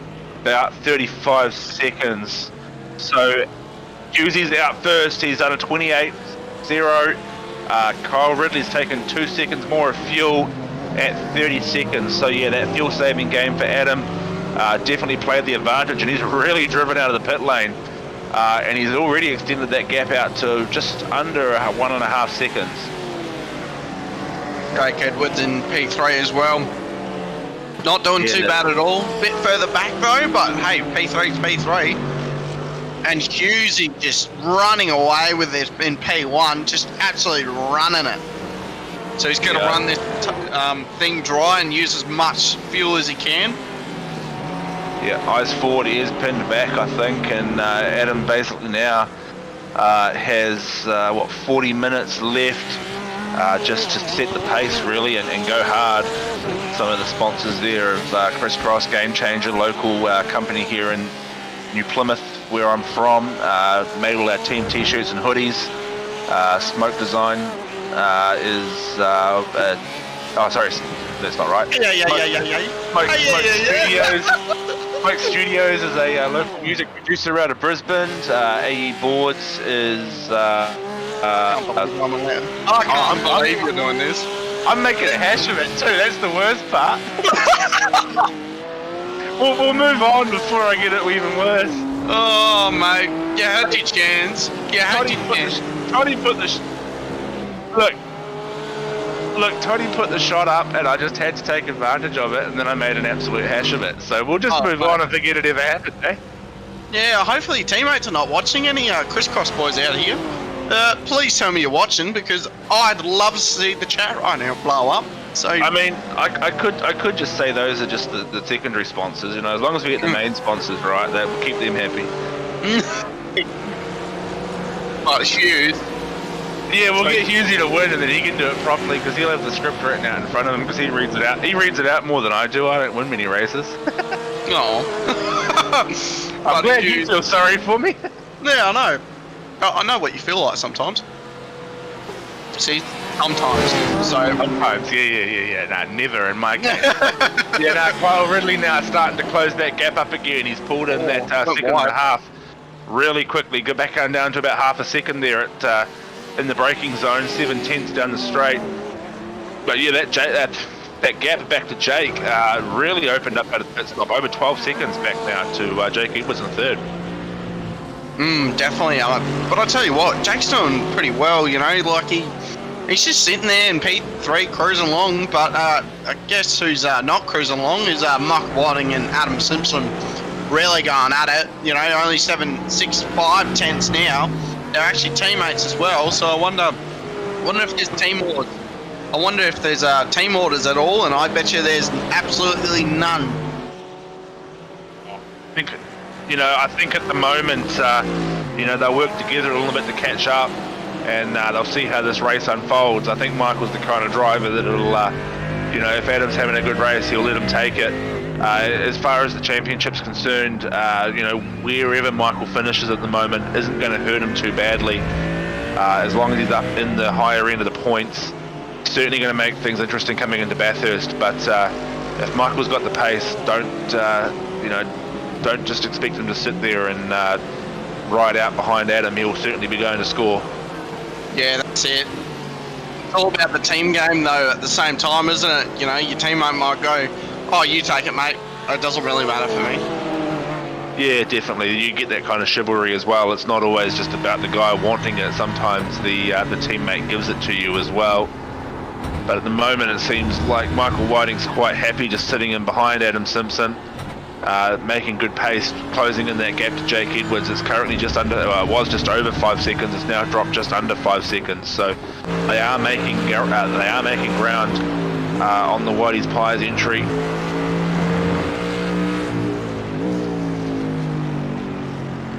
least you didn't cock up the Whitey Spies plug. It's good to know. Mate, you never get pies wrong. They're a passion. You gotta respect the pie. Talking about pies, mate. Now, I shouldn't be saying this on stream, but I've actually got pies right next to me, mate, chewing them down.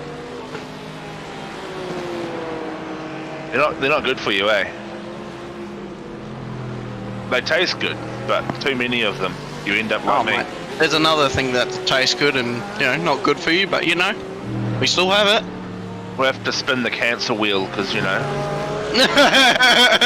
it'll be out news shortly. Yeah. Mate, Whitey Spies just get plugged every 5 minutes, I tell you what. Scotty and I are just like, yep, Whitey Spies. Oh, they're a good pie. Oh yeah, that's it. So I've been told. You can't buy them in New Zealand. Something's happened. I just heard a crash. You can't buy them in New Zealand. They should definitely consider shipping them. Definitely consider shipping them to New Zealand. So we just heard in the background there, Jake Edwards has had a bit of an off track. So we'll see if we can get Tony to pull up the replay for that one. Oh, there we go. Ask and you shall receive. Was he just went wide there? Possibly just run. No, I think it was coming into turn 1. It looked like he was rejoining at 1. He's certainly taken out the DRS sign on the entry to the home straight. Bang. See what he does at turn 1. Does he? Oh. Yeah, so that was the off track there. So yeah, maybe he had a slowdown for running wide potentially, but certainly lost a lot of time on the screen. Yeah, and, definitely. Ray Oliver at the moment starting to get a little bit of pressure on Ty Delaney, obviously trying to make his way back up through the Amfield. Was a lap down. He's managed to get back onto lead lap. So he is obviously down at the top though. The one I've been kind of wondering, now I've just noticed that I don't know how long he's been out of it for, is Dodds. What's happened to Dodds? Yeah, well, he's been in the pit lane for over 7 minutes now, so we've missed an incident. We've missed an incident here with Dodds. So he's Dodds in the performance sim racing car. Oh, got very loose.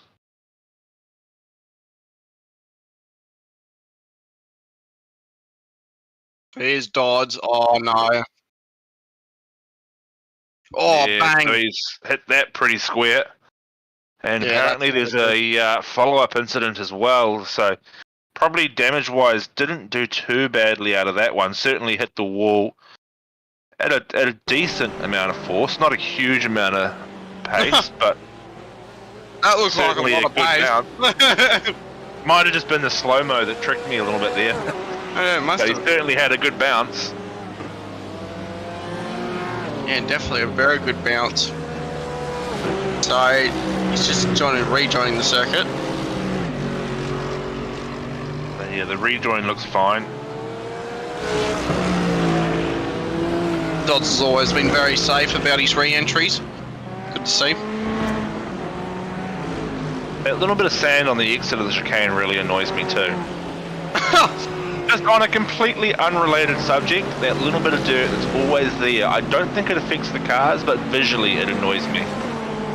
Your OCD just kicking in. Yeah, someone needs to get out there with a broom and get rid of it, eh? Yeah. So yeah, he's But, pulled over.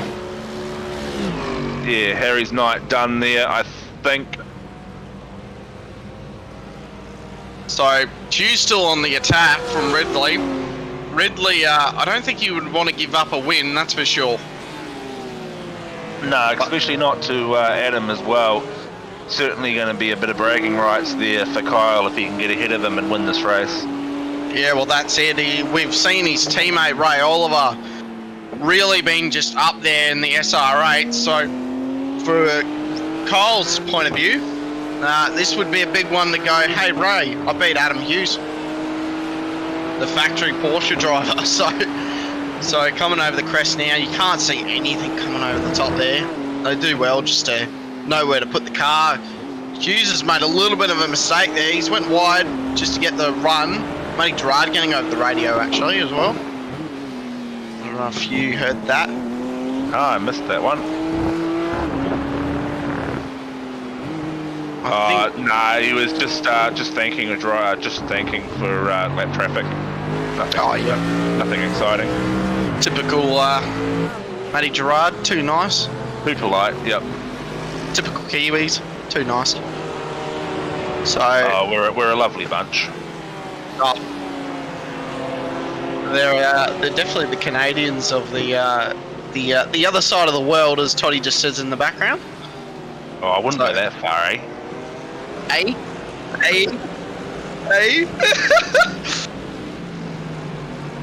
Nah, we don't. Nah, it's not A, it's bro over here. Definitely bro. Yeah, I've got a teammate that's Kiwi, so yeah, it's definitely bro. Sure. Choice. Sweet ass. Yeah. Sweet ass. It's actually funny because I've actually been saying choice when I'm racing with him. I've just picked up on it. I'll be like, oh, that's choice as. But yeah. And counting to 6. Yeah, exactly. So yeah, sucks. So coming around the corner now, Hugh's just saying thank you. Tyler Sheaf just been super polite. It's what we love to see. If you're a back marker, if you can be as polite as possible, great for the faster guys just to go, yep, another pass, clean, no incident, done. And it's also good too when you're a back marker to sort of have that kind of reputation as well. The last thing you want are these top guys coming up and getting scared of you. If you can, like, obviously you want to try and yield, but you also need to be as predictable as possible. So it is your, sorry, hang on, let me get this right. It's the responsibility of the faster driver to make their way around you. You are entitled to run your line, but yes, also do respect blue flags when it's safe to do so. So a lot of guys will take a tighter exit out of the corner, or they'll run a little bit wide, leave the door wide open. Some will, indicate verbally, hey, look, I'll leave the inside, I'll leave the outside. But yeah, for the most part, it is the driver's responsibility to get past you. But if you can do that as predictable as possible, it avoids all risk of incident. So yeah, like I say, most of the guys here, pretty respectful when it comes to that as well. So that's always great to see. It is. It's I've passed a few back markers in my life, and they've actually taken me out to and I've lost the race. So I'm not going to mention the certain people, but yeah, not happy. not me. Not me. No. I'm usually the one that lets people past. I'm good at that. At least you have a skill in the bank. I'm kidding. I'll never forget the first time I ran the Le Mans 24-hour, and for some stupid reason they decided to put me in Olympi 2. Oh yeah. And that was a smart move. Got down the straight, all was good, and then coming through track corner, names are eluding me right now. That long left-hander off the back of the straight. The sweeper. Can't think for the life of me. Absolutely been to the car and bounced off the tyre wall in front of the 4 race leaders. This was 4 hours into the race. Oh no. Yeah, the comms were not polite. Let's just put it that way. I can imagine. Yeah. Bit colourful. So, yeah, I felt like a right plonker. Our car wasn't running that bad either. I think we were sitting like 7th or 8th. But yeah, did a pretty good job of taking out the entire front of the field.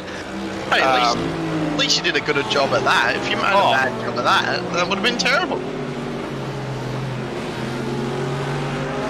So Simpson's just let Michael Whiting go through. Could have been a pass. Hugh's just going over the radio again, saying thank you to Matthew Gerard, another nice Kiwi.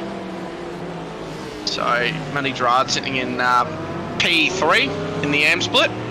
Yeah, pretty good finishing position for him. Obviously, he found himself down at the back there in that lap 1 incident. So obviously not the win that he was sort of needing, but certainly I think he'll expect to be happy with that result. Yeah, you got to be. And I mean, the thing too is he's still got time. So, you know, there's what, 23 minutes left here. He's a bit hard. He's 9 seconds behind Ty Delaney. So, I mean, it's not out of the realm of possibility as we see Tyler Sheaf there just letting the kitten cars through. But yeah, I mean, there's plenty of time there for Matty Gerard to make up that time. Obviously, we've seen a couple of little minor incidents here and there, so you know, nothing's impossible. Nothing is impossible indeed. All it takes is a little slip up, and our little friend down the back, Tyler Sheaf, just cruising around, just carrying it around, doing a very good job, Tyler Sheaf. And Daniel Byrne now sort of within a second of Adam Simpson as well. Adam Simpson's still on the back of Michael Whiting, but they'll be running together. Obviously, they've just switched positions. Whether it did look like it was a switch as opposed to a pass. Jake Edwards there, a bit of clean air at the moment. He's got a bit of open space at the moment. Michael Whiting's just under 4 seconds behind him now. Kyle just poking his nose. Trying to do as best as he can, just trying to get around him. It's always good just to get around the guy that's leading the race. Yeah, I mean, it's always worthwhile, you know, passing the guy in front, that's for sure. Indeed. So, it looks like Ridley's used up a lot of tyre in that first stint, so I wonder if he doesn't have much tyre under him anymore, because it looks like Hughes is almost pulling on him, but Ridley just keeps bringing him back in. And talking about the tyre, the curse has hit again for Kyle Ridley.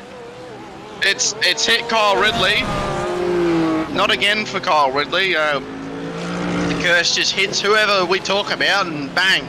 I was talking about the tyre, and it's just let go, but he's held onto it. Yeah, he hasn't done too badly there. He's regathered the car pretty well. Hasn't actually cost him all that much as far as timing is concerned. He maybe lost a tenth or two tops. So he's managed to regather, and he's sort of kept with Adam there. Hasn't cost him at all, really. No, not at all. QZ's leading and back on to Michael Whiting. And sitting in P4. Sorry, I just had to double check that so if I wasn't wrong or not. But he's I reckon he's slowly gaining on Jake Edwards here. Yeah, I think you're right. You know, Whiting is slowly pulling in that gap. He's got Adam Simpson behind him. You know, they'll be working together to close that gap as much as possible. Yeah, it's down to 2 seconds now. He's doing really well. Now, you probably don't want to watch this, Brendo. But you probably like, don't get let Whiting pass, but he's hunting him. Oh, look, I mean, I think it'd be very interesting if Whiting gets past, you know, and Jake's not really in the championship, so, you know, for Michael to get up there, it's going to create a bit of exciting racing, I think. So, you know, it's what we want to see at the end of the day, right, is the championship contenders going at it. Talking about championship contenders, Kyle Ridley is just all over the back of Hughes here. He's not letting up at all. If I was Hughes, I'd be slowly just thinking in my head, right, what can I do to try and get away from him, you know? Yeah, but I mean, at the same time too, like on the other hand, you know, Adam, we've mentioned a couple of times, doesn't really need this win. He just needs to score points. With Sebastian Flock not being here, he's got a little buffer to the guys that are currently sitting 3rd, 4th and 5th. It's not going to hurt him to finish 2nd. The last thing he wants to do is be involved in an incident. So, you know, if Kyle is pushing a little bit hard, but that's rubbing off the tyre as well. Yeah, exactly.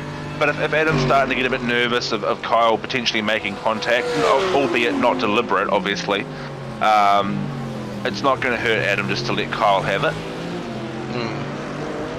But more points if you win it, though, that's for sure.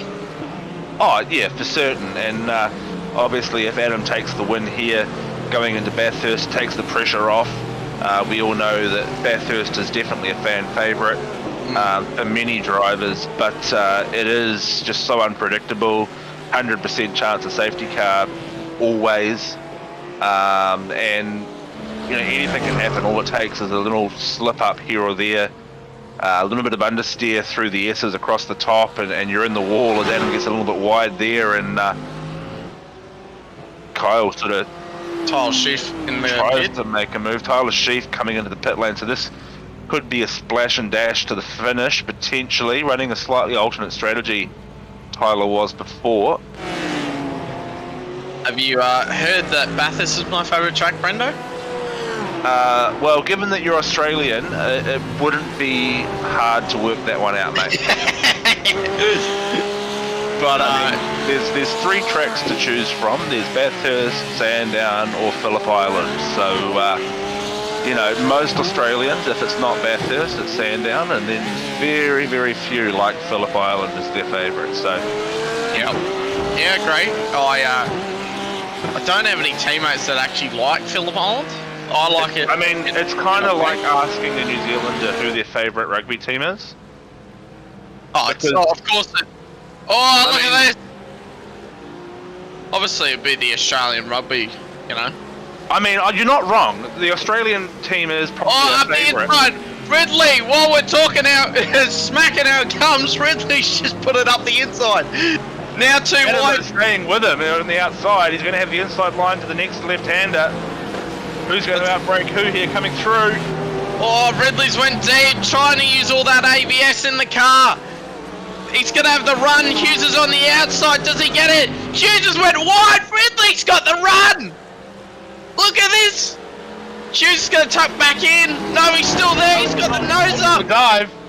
Oh, that's going to be a slowdown, I reckon, from Ridley. Let's see if I think Ridley's okay. I think that's a slowdown. Indeed, it is. Giving off serious Verstappen Hamilton vibes from a couple of years ago at Brazil, using all of the racetrack and some, trying to get the moves done. Yeah, I think you're right there. Kind of a bit of a slowdown, I think, from Kyle. Certainly took the chicanes very dainty. Indeed, and we were talking about how good it would for Ridley to, win today or tonight, and he's taken that opportunity.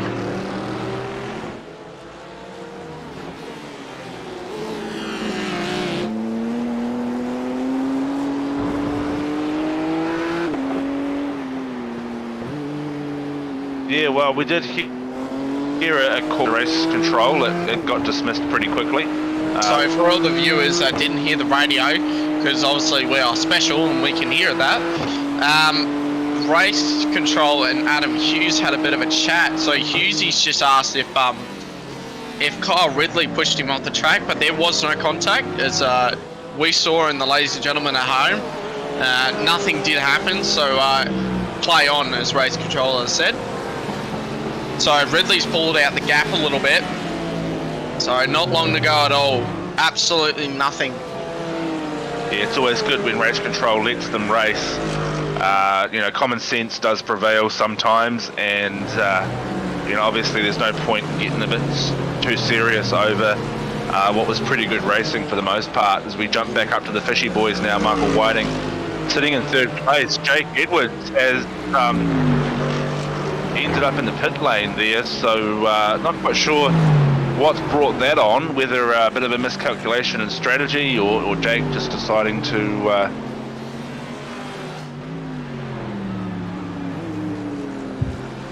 yeah, so there we go. So a drive-through potentially from Jake Edwards. The 30 incident points we alluded to a little bit earlier on in the broadcast, as Harry disconnects from the server finally, so he is definitely out of this race. So potentially a drive-through penalty for Jake Edwards there for a number of off-track transits the lane, puts the Fishy Boys up into 3rd and 4th. Matty Gerard there yielding to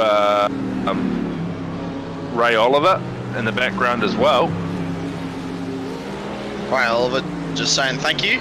And how's this? Ridley's just pulling on Hughes, so I wonder if Hughes is saving, or Ridley's just got a bit more tyre in it.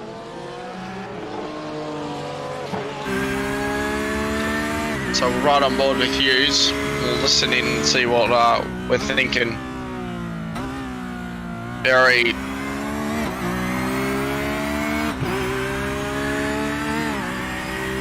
easy on the throttle out of the apex.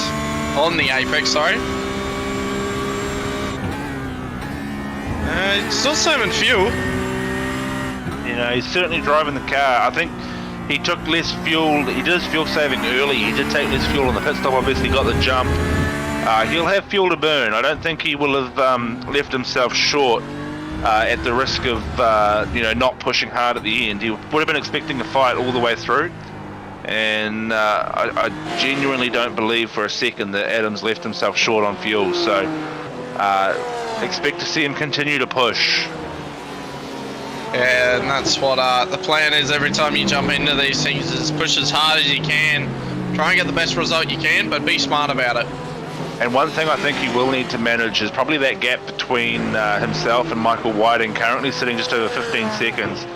As I've mentioned before, you can afford to finish second, but third place, especially to Michael Whiting, probably not ideal for Adam. If he's got two guys who would have genuine shots at catching him next week in the points if they were to finish ahead of him this week. So I think one position, given that Kyle Ridley's in fourth, probably manageable. If Michael Whiting, who's currently sitting in third, gets ahead of him this week, probably going to make Bathurst a little bit more interesting for him.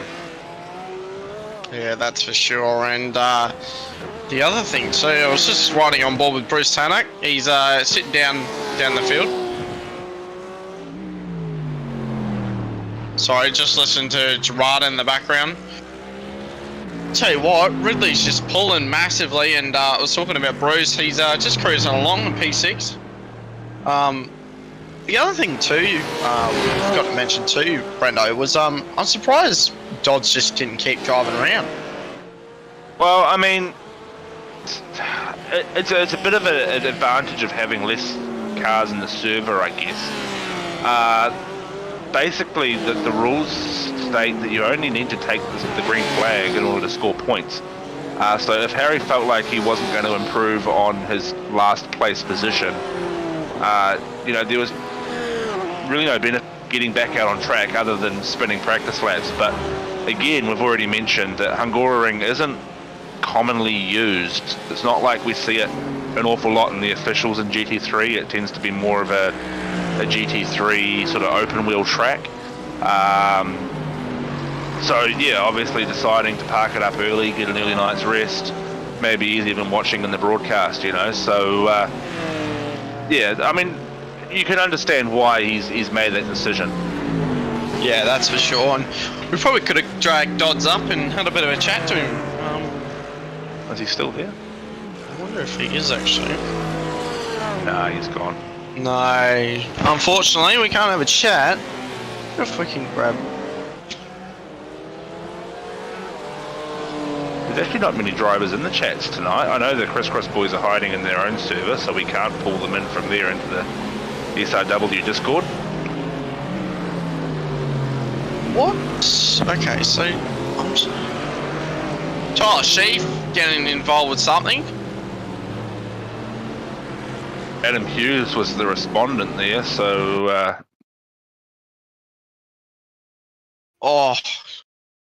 saw what happened, so riding on board Sheaf. So Hughes does make a bit of contact here.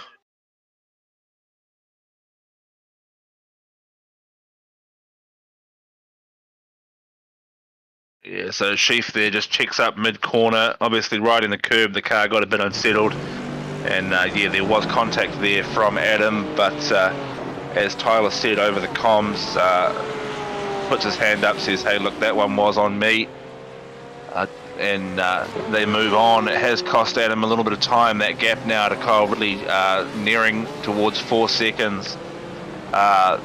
Interestingly though, the gap to Michael Whiting has expanded also up to over 16 seconds, so both of them sort of losing time there to Kyle over the last couple of laps, which is unusual. Hughes in the pit lane. So there is a pit stop. There's a splash and dash. It's not long. I think this could be a drive. This could be a drive-through. No, nothing saying. No. The 30 incident point drive-through, not a. Yeah, that's a 30. That's a 30 incident point drive-through. Oh no! So Whiting's just jumped him in the pits, and Simpson's going to get by him as well. So that's costed him. Tyler Sheep has costed him P2. That's why Hughes was a bit down on the radio. And interestingly, so once they've used their 30 incident points, it's another drive-through penalty every. Let me just double check. I think it's every 10. Yeah. So 4 for hitting him. So yeah, every 10 incident points after that is a further drive-through penalty. I know Jake Edwards took his drive-through a few laps ago, and I've already seen a couple of off-tracks pop up on his screen. So the last 10 minutes for Jake is probably going to be a bit cautious. But I think there'd be a few others. You know, I called it right from the get-go. There will be others, I think, that are going to be scary close to that 30 mark as this race goes on. Definitely. So probably should talk about him because he's doing well. Andrew Lydon just leading the AM split for 25 seconds. I wonder if we could actually pull him up, but I won't do it because he is racing. So,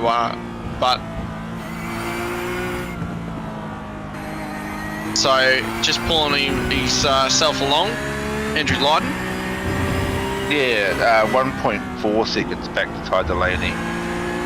25 seconds up to Daniel Byrne, who's actually running in pro. Ah, right, gotcha. But you know, still, as you say, you know, aside from Ty Delaney being, you know, what, 1.5 seconds behind him, the rest of the AM field. That's a minute. Yeah, you're right. That's a minute 40. Yeah, nah. So he's well back up the order. All right, you do it, and then you take the blame for it when he gets angry. I'll leave it then. I don't think he will. But yeah, I mean, the rest of the AM field find themselves a lap down, so a really convincing win for Andrew Lydon in the kitty car there. And you know, we've talked about Matty Gerard getting a good result. You know, he's going to come home in 3rd place, which, you know, albeit disappointing track position, still a good race result. Greg Johnson's going to finish in 4th, which I think would just about be one of his highest points tallies for this season as well. 114 points is his best, which would be 6th or 7th off the top of my head. Roughly. So there's not long to go at all. So we'll take it up to the front of the field. We thought we'd give him a quick mention. So I think Whiting, Simpsons and Hughes are starting to crack up a good little battle. So there's Simpson, not far behind Whiting. Now remember, if you remember this, Brendan, that our first race we had was actually a 1-2-3 fishy. Yeah, well, I mean, and you know, we've seen throughout the season as well, the Juice Boys, they had that potential 1-2 at Fuji. They decided to take tyres, and that ultimately cost them. We had Jake and Adam, I can't remember what track it was, but they did take the 1-2 in one of the races as well. So we have seen the team game play out, definitely throughout the season, with a couple of, you know, multiple podiums. Obviously, with Michael and Adam sitting at 2nd and 3rd right now, it's more good points for Fishy. It is. It is definitely, for a team's championship wise, it's very good. And speaking of you know, battles going on, Daniel Byrne has really just pulled up out of nowhere, and he's now right on the back of Adam Hughes. So putting the pressure on Adam the last thing he wants to do is slip further down the field, and I'm sort of keeping an eye on the timing screen. Both Michael and Adam getting a few off tracks here and there as well, so you know, I wish I could see their counts, because it'd be very interesting. You know, the last thing they want to do, you know, with 5 minutes remaining is find themselves in the pit lane, given how the field is kind of congested magically with very little time to go. Oh, there we go, check this out.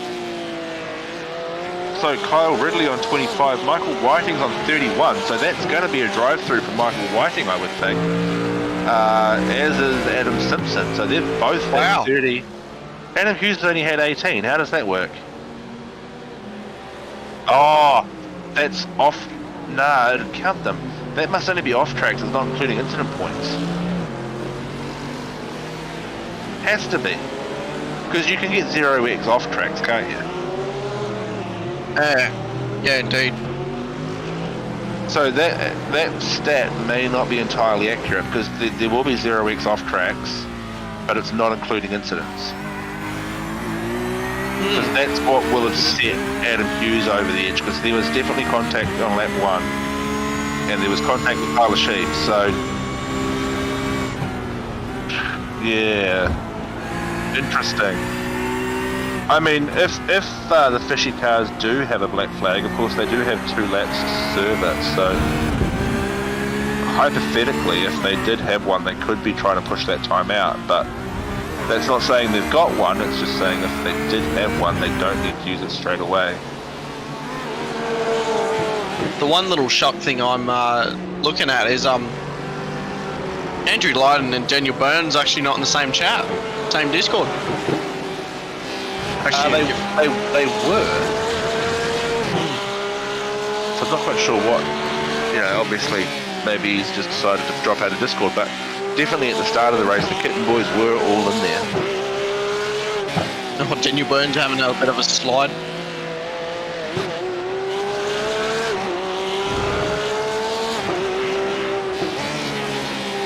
Okay, there we go. So chat coming through with the good.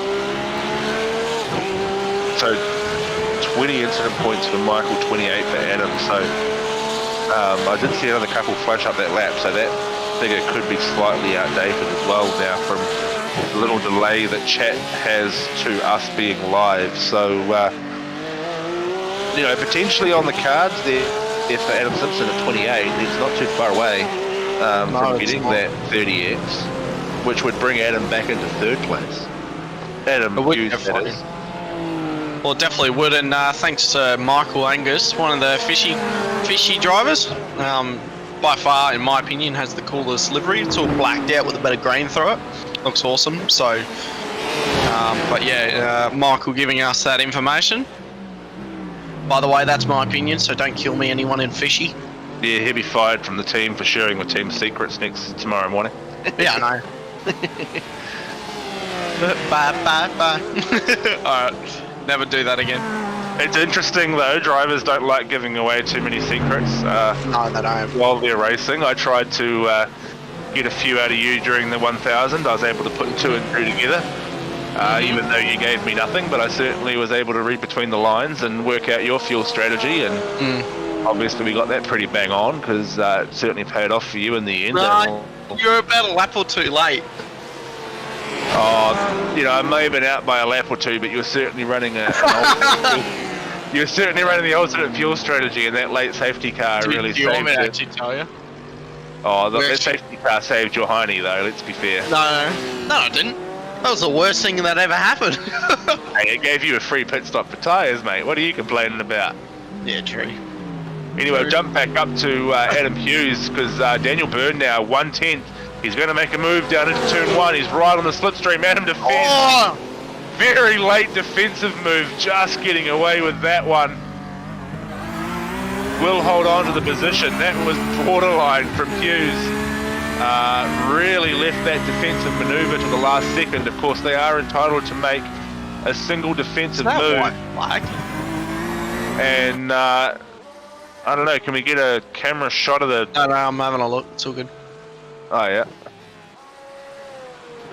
Could be a white flag.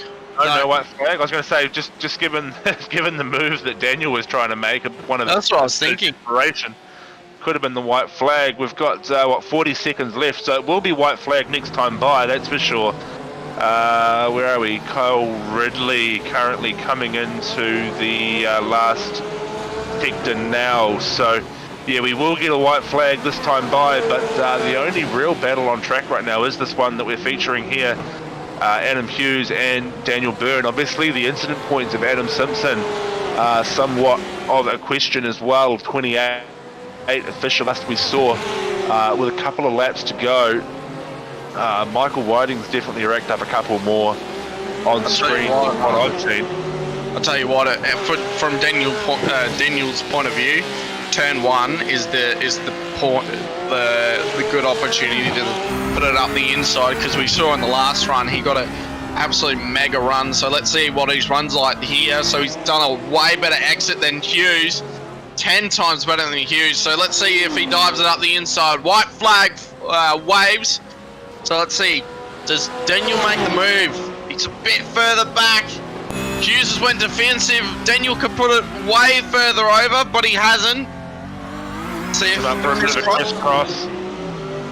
Bit of a pun there. Scotty was in the booth, so let's see if Daniel can get him around the outside. We saw it with Kyle Ridley and Hughes. Hughes has already taken that information. He's going to cover off the right-hand side. Good smart racing from Hughes there. Now we're in the middle of the track. Let's see what they can do. Certainly the defensive line being taken from Adam through all the corners here at this stage. Oh yeah, he's learnt from the last mistakes he's made. Oh, Daniel's just getting right on the back of him. Let's have a look. Daniel's going to put it up. Can he dive up the inside? No, he hasn't done it. That would have been a good opportunity as well. That's two opportunities that's been wasted. Let's see if he can make another one. Yeah, not the greatest passing opportunities for this next few sequence of corners. Coming out of this right-hander here and coming down into the slow left-hander, probably the next best opportunity for Daniel to try and make a move stick here. Sticks it out wide early, but he hasn't quite got the overlap. So needs to try and do something in these double sweeping 180-degree corners. I think Hughes has got him. Daniel's trying to put it up the inside. He could have forced it, but he hasn't. And I think Hughes has got this for P3. And Kyle Ridley, Michael Whiting, and Adam Simpson come home. And this is for P4.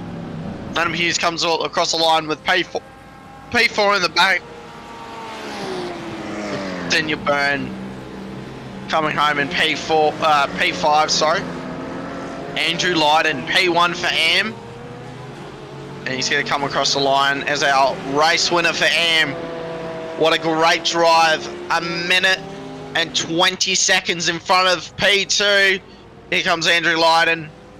And actually, we might just throw him in the booth now because he's sitting there.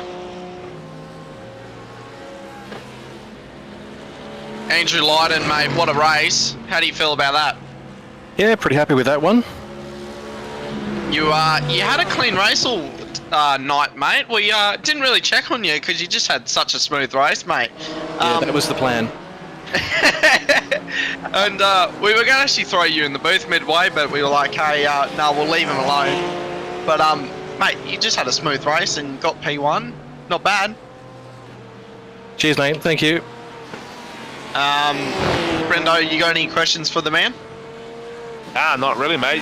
As Connor sort of said, the strategy sort of seemed to just be keep out of trouble and finding a bit of clean air, as you mentioned. And yeah, well done, mate. It sort of looks like the championship pretty well under control for you now, I would think. I haven't crunched the numbers. I know it's pretty close, so I hope so. Certainly takes the pressure off for the last round. Yeah, it definitely does for P1. Yeah, you had an 18-point lead going into it over Matty Gerard. Matty was finishing in, where did he finish today? P3, yeah, so you'll have a little bit more of a buffer going into it, that's for sure. Yes, I think same strategy for the next one. Just stay out of trouble and keep it clean for the whole race. Hang on. Stay out of trouble at Bathurst. Good luck with that.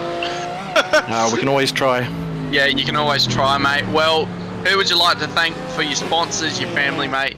everyone go for it. Yep. Thank Kittens, AML Technologies, TDK Civil, and Driver 808. Hey, honestly, what a clean drive. I think the team will be happy with you. Daniel Byrne doing pretty well as well, coming home in P5. Not a bad day at the old office for the Kittens. Yep. Thanks for that. Cheers. Cheers, mate. Have a good one. So, Well, just reading the comment section there, some of the Fishy boys showing their congratulations for their team. Leiden with the AM win. That's he's won the last 4 on the trot now, including a win at Spa a little bit earlier on in the season. And Michael Angus, their first podium for Ty Delaney. Young Fishy gets it done. They're not actually there. So we're just waiting for the drivers to get into the green room so we can pull them in. I was going to say, Angus and Kirby, tell him to jump in. We'll pop him straight in so he can have his first little interview. I'm sure his dad's going to be watching and crying at the same time. We've got Kyle Ridley in, so we might just do it a bit backwards as the drivers get in here, or do you want to wait? No, we'll wait. We'll see what... So we've had Leiden, so... I guess struggled with tyres. If we go Adam Simpson, so who's Blake Delaney? We've got Blake Delaney. No. We'll add him for a chat. Yeah, we'll throw him in. Blake, mate, is this Ty's first podium? Oh, here he is. Ty, mate, it's your first podium, mate. How do you feel about it? Very excited. I was very nervous those last few laps. Mate, did you have any coaching from your dad in the background? I'm sure he was in your ear coaching you along, but how does it feel to come home with P2, mate? You obviously, it's a track that not everyone knows, and did you know the track, mate, or did you kind of just run with it? Kind of just ran with it. I didn't do that much practice and was pretty surprised in my qualifying. Mate, we've seen you over the look at this move on Greg Johnson, mate. What a move! It was definitely one of your best passes, mate. And you obviously from learning from all the Fishy boys, it must be you must get quite a bit of coaching, mate. And what's it kind of been like for the rounds you've been doing? How's it been? Really fun. I've been doing pretty good, I reckon, but there's just been a few mistakes on a few of the races. Yeah, mate, your qualifying pace has just been absolutely unreal, and I'm sure all the Fishy boys are cheering you on because I'll tell you what, the YouTube chat is absolutely blowing up. So, mate, you got a bit of support behind you. Blake, do you have any words for your little man there? The boys just sent me a message. I'm away. You can hear me okay? Yeah, you're good, mate. I'm away at a gala dinner, and I just got a message from the boys saying he got a podium. So I quickly jumped on, and he told us you were coming across. So it's phenomenal to see, and I missed it. I'm devastated, but yeah, really cool. Really cool to hear that he did really well. So bring on the next few races, eh? I was going to say, mate, your kid's doing well. You kind of scared that he's kind of going to overshoot you one day? I don't think scared is the way to look at it. I think he's going to do it anyway. Yeah, I think we're all in trouble, to be honest. I think he's really starting to get the hang of it. So we're incredibly encouraging. Obviously, it doesn't matter who wins at Fishy Motorsport as long as there's podiums and people winning. We celebrate no matter what. Yeah, 100%. Mate. Hey, so Ty, just a couple of quick questions for those who don't know. Just how old are you, bud, and how long have you actually been driving in sim for? I'm 13, and I've been racing for I think 6 months. Jeez. It's quite scary, really, when you think about that. Obviously, not driving Dad's car quite yet, but being able to jump in and race and be competitive and pick it up so quickly, it really does go to show that bit of natural talent there, and obviously the support from your old man and the Fishy boys as well, really helping you out on your journey. Yeah. Oh yeah. Go on, buddy. Yeah, they've really helped me out a lot. I was going to say, mate, what's it kind of like getting your first podium, mate? Especially being a P2, it's not bad to get your first league podium, mate. It's never bad. Yeah, I thought it was over after turn 3, lap 1. Yep, we did say that, mate, and I was kind of gutted for you. Yeah. I think a few drivers thought their race was over after lap 1, but yeah, especially Bruce Tenex, he would have been devastated. But, mate, I'm going to put you on the spot. Your dad can answer this for you, but who would you like to thank? You can say whoever, mate, but for sponsors, whoever can do it, who would you like to thank, mate? I have no clue. Mum, dad, whoever, mate. So- it's whoever. I'll do it for him.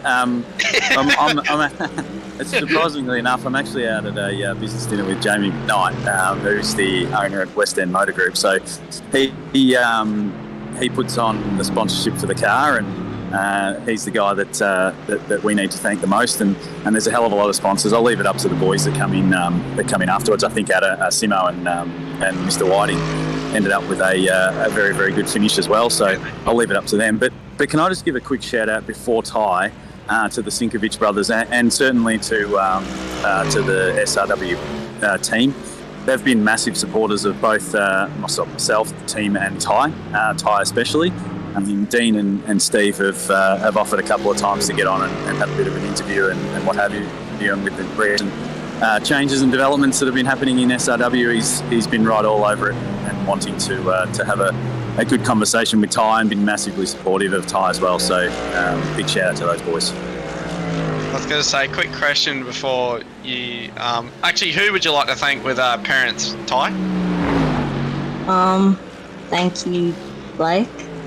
Yeah, he's really helped me. Oh! He hasn't got dad. It's just Blake. Yeah.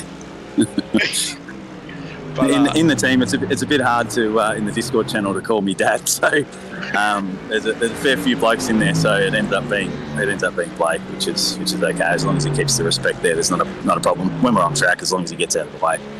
Yeah, that's always the goal. Well, I'll keep you guys. I'll let you guys run off back to your meeting and go back to the fishy pond. And guys, well done, seriously, for all the hard work you've done, Ty, mate. I reckon you deserve it massively. Next is getting a win, mate. Yeah, thank you.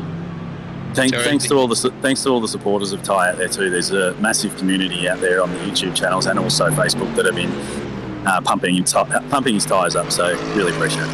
Oh, mate, we wouldn't want to pump your tyres up. So, up someone else's. I can officially call him the Pocket Rocket now. So, well done. yeah, well done, boys. Thanks, fellas. Alrighty, so we'll pull in third place. Matty Gerard. I had to think there for a second. We kind of wanted to. You have to think about your own, your brother, basically, Kiwi. Yeah, well, we kind of did it a bit backwards. Obviously, a bit of a special moment there with Ty and his dad. So we pulled them down first. But Matty, third, still can't get it right. Third place in the AM class tonight. Talk us through your race, mate. Oh, mate, it was shocking. Got tangled up on that incident. Well, turn 3 there. Tried to avoid one of the boys and just went straight into the wall. And from there on, it was sort of backwards. When I did my pit halfway there, my tyres were down to 50% on the front already, and I noticed that probably about half an hour mark I kept going pear-shaped for it already.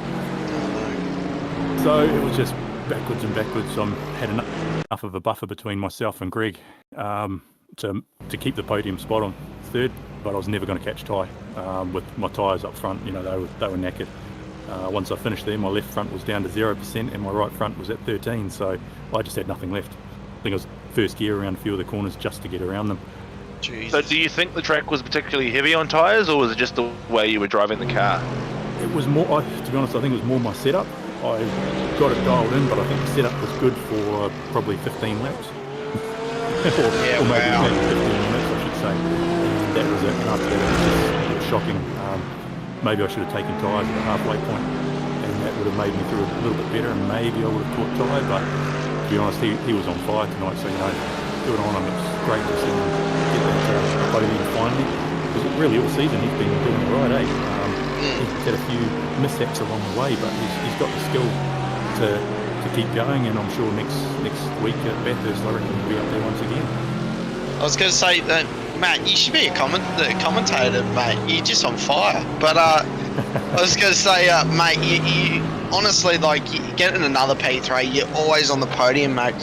What's kind of next? You know, obviously we're going to Bathurst and the championship's over, mate. But what's kind of next in your venture with Velocity and just your sim racing in general, mate? Well, I think, actually, I should say first off, congratulations to Andrew. You know, I believe he would have tied up the championship now with the win tonight.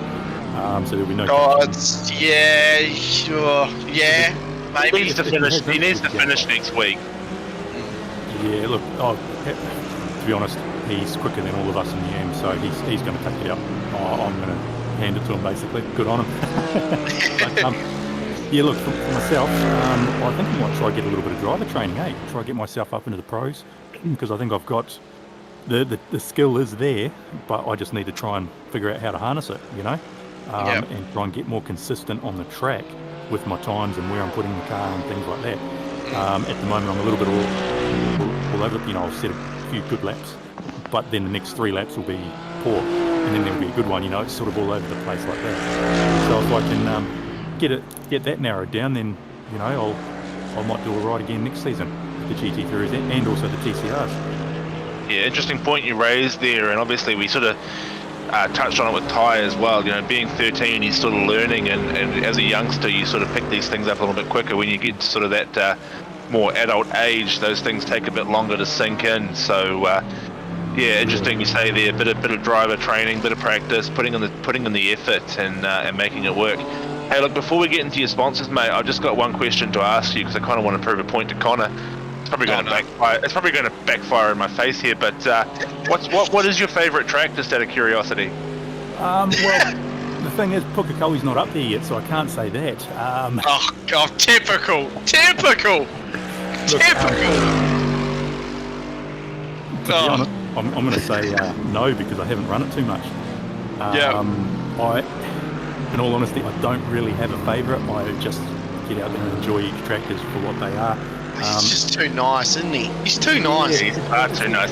So it's interesting. You really just you know, reaffirmed some of our commentary points tonight. So I'll run you through them quickly. Firstly, all Australians have Bathurst as their favourite track. New Zealanders are the Canadians of the Southern Hemisphere. We're too nice. And the third point was that Australia is our favourite rugby team because they always let us beat them by the most. So, it's great to have a fellow Kiwi in the booth just reaffirming all my points. There's about 3. I am being ganged up here. I am outnumbered. So for all the ladies and gentlemen, there's 3 Kiwis in this booth. Love it.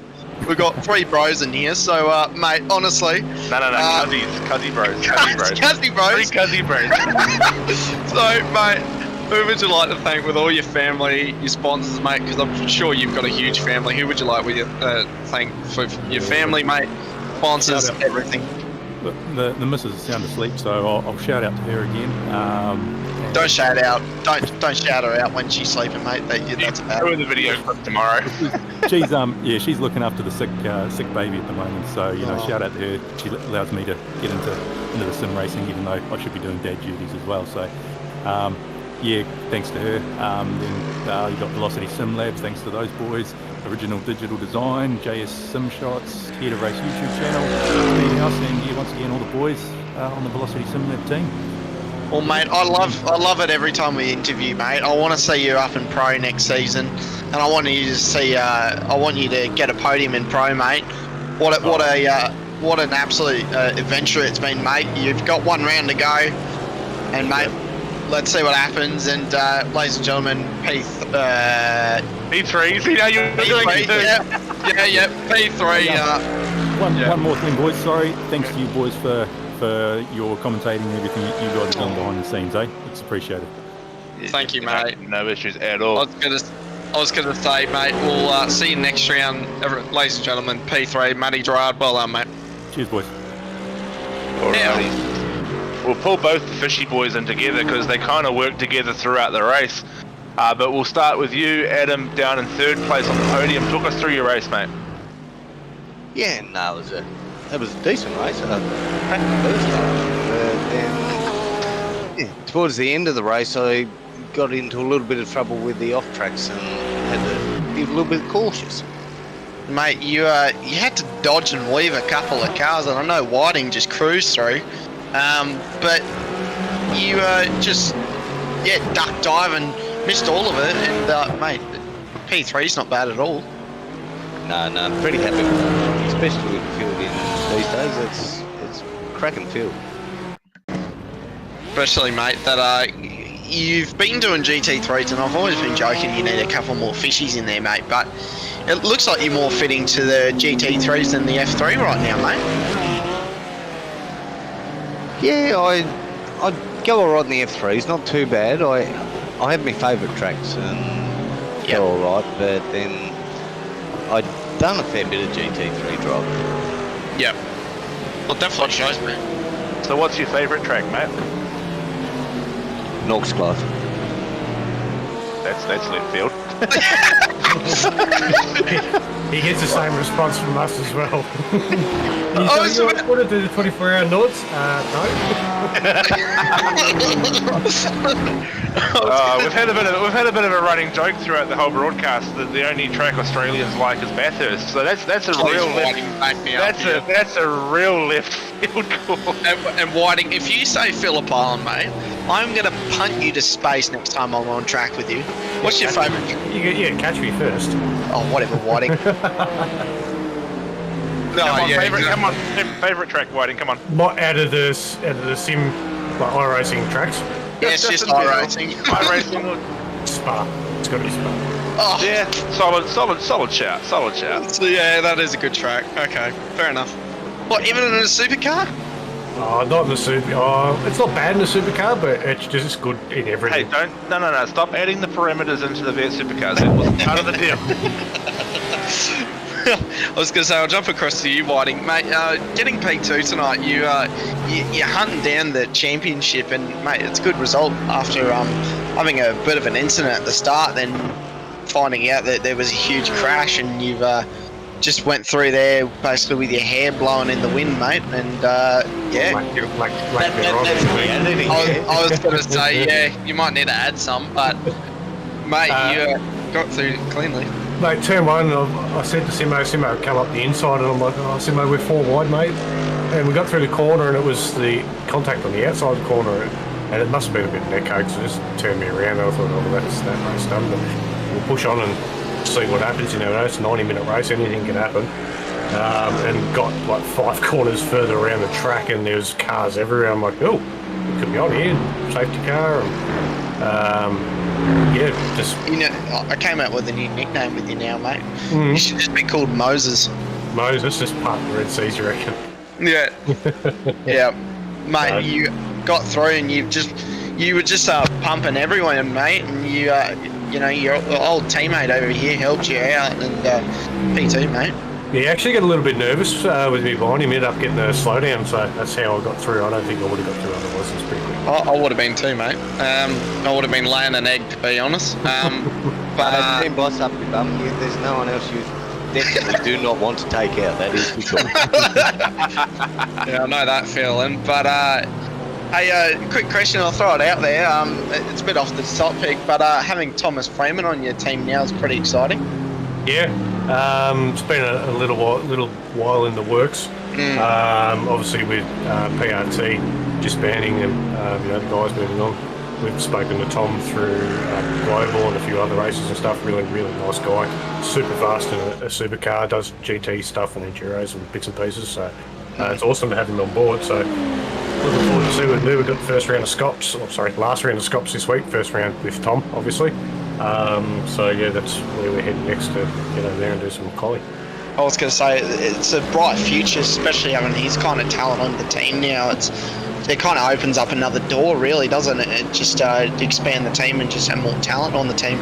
But it's just another case of everyone pushing each other. Tom's pretty quick. We've got a few quick guys in the team already, and it's just everyone pushes everyone. So someone sets a fast lap time, and then everyone's trying to chase it. I'm sure Dyke is probably going to hunt. I'd use a different word, but I'm sure he's going to hunt his butt down. That's for sure.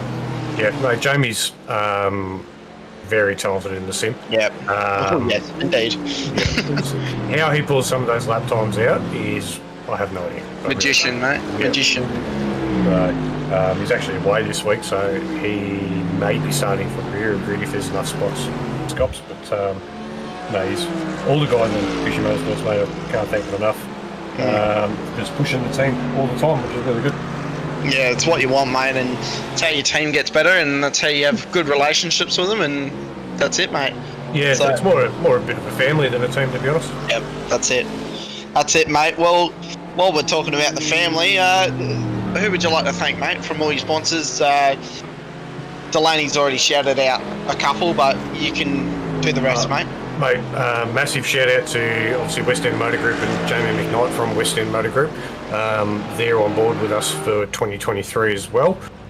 So big shout out to those guys. Got DC Shades, David Coleman, Battery Warehouse, Ellie Beach, Josh Thomas from Precision Sim Training, Infinity Designs, Adrenaline Images, Black Marine and Game Fishing. So all those boys are pretty much on board for the next season as well. So it should be a good season. I'm looking forward to it. And I'll just add one more to that, and that's the whole fishing motorsport. Like I've said, we're just a great big family. It's freaking pleasure to be part of. Yeah, mate. I've seen the photos you guys have put up. It looks like a wild bunch, but I tell you what, I've had a chat with Dyke and I've figured out who's the wild one. But yeah, you guys are absolutely amazing, and to see what happens in SRW and whatever happens in the future, guys, you're definitely on. That's for sure. Yeah, looking forward to it. Should be really good. Yeah, thanks very much. Well, I was going to say, let Brendo do the rest of the questions. No, I was always just going to say, again, it's good to see the drivers reaffirming some of the points we've touched on a bit earlier in the broadcast as well. Connor, we talked at length, really, about about being in a team and that team spirit and the whole family aspect of it as well. So to have the Fishy Boys come in and reiterate what we talked about from our perspectives from Chris Cross and 1-9. And to see the same kind of culture going on in Fishy, it's something to be a part of. It's more than just a race team. It's a brotherhood. It's a family. It's it's so much more. So just to have these guys come in as a third perspective and reiterate those points is really cool as well. Yeah, definitely. Right. So I think that's pretty much where we're at. So we'll bring down Kyle Ridley, race winner here for the penultimate round in Hungaroring. Kyle, talk us through your race, mate. Oh, it was bloody a long one. That's for sure. I was going to say, mate, you had a bit of pressure there for a bit, and you gave the pressure back to old Husey.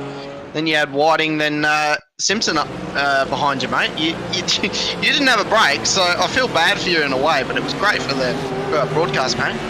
Oh, I'm sure it was. I had two Porsches chasing me down first stint, and then Hughes got the jump on me in the pit stop, so I chased him down, and the dirty air made it pretty challenging to really keep it with him. But I made a small mistake coming out of the exit of the last corner, and got my opportunity.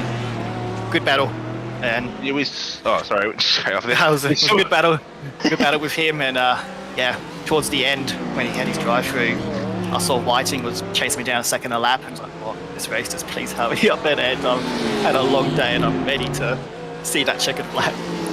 Yeah, we had Matty Gerard mention it from the AM class as well, and we saw you a couple of times getting a little bit slippery on the tyres. What was your tyre wear like, and how was it affecting the race as it got into the later stages? It was pretty good for the first hour, but certainly in that last 15 minutes, it felt super greasy, and the left front just didn't want to cooperate anymore. It was, after the race, I checked it on the garage, and it was 10% left, so another 5 laps or so, and it would have just dropped off almost completely. I was going to say, what kind of experience do you have with the track, mate? Because I know quite a few of these drivers don't know it inside out. I think the fishy's probably not the best, but I don't know if you can say yes or no to that, Whiting. But No, mate. To be honest, Simo and I had done zero practice until we got in the practice server tonight. yeah, wow. So really, no one had practice. So, what kind of practice did you have? Did you have none, Kyle, or did you come into it pretty fresh? I finished work at 3 o'clock and jumped on the sim at 4. Did an hour of practice, put it away for an hour, and came back to the race. But I have a weird thing, an act when I ever come to an F1 track, and that's where I seem to perform really well. Probably back when I played the F1 games, just laps and laps. So I kind of knew where I was going straight away. Just had to figure out what to do with the car.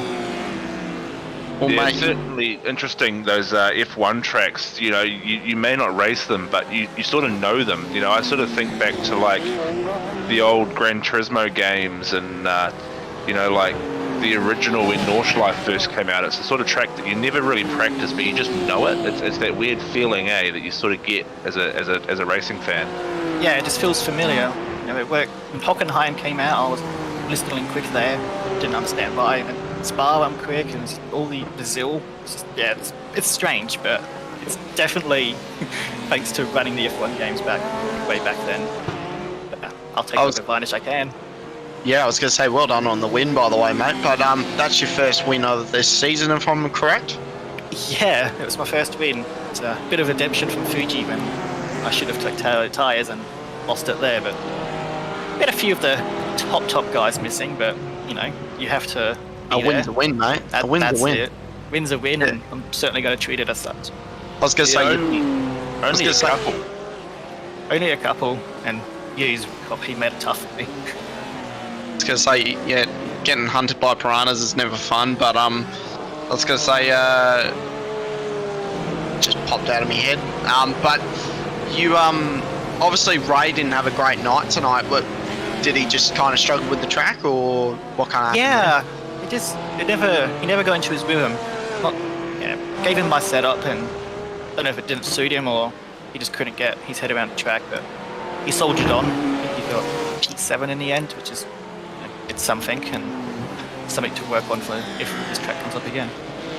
Yeah, so championship-wise now, you were sitting in 4th place leading into it. Obviously, you finished just ahead of Michael. You had a 6-point gap going into the race. You'll probably be sitting pretty even with Michael now going into the final.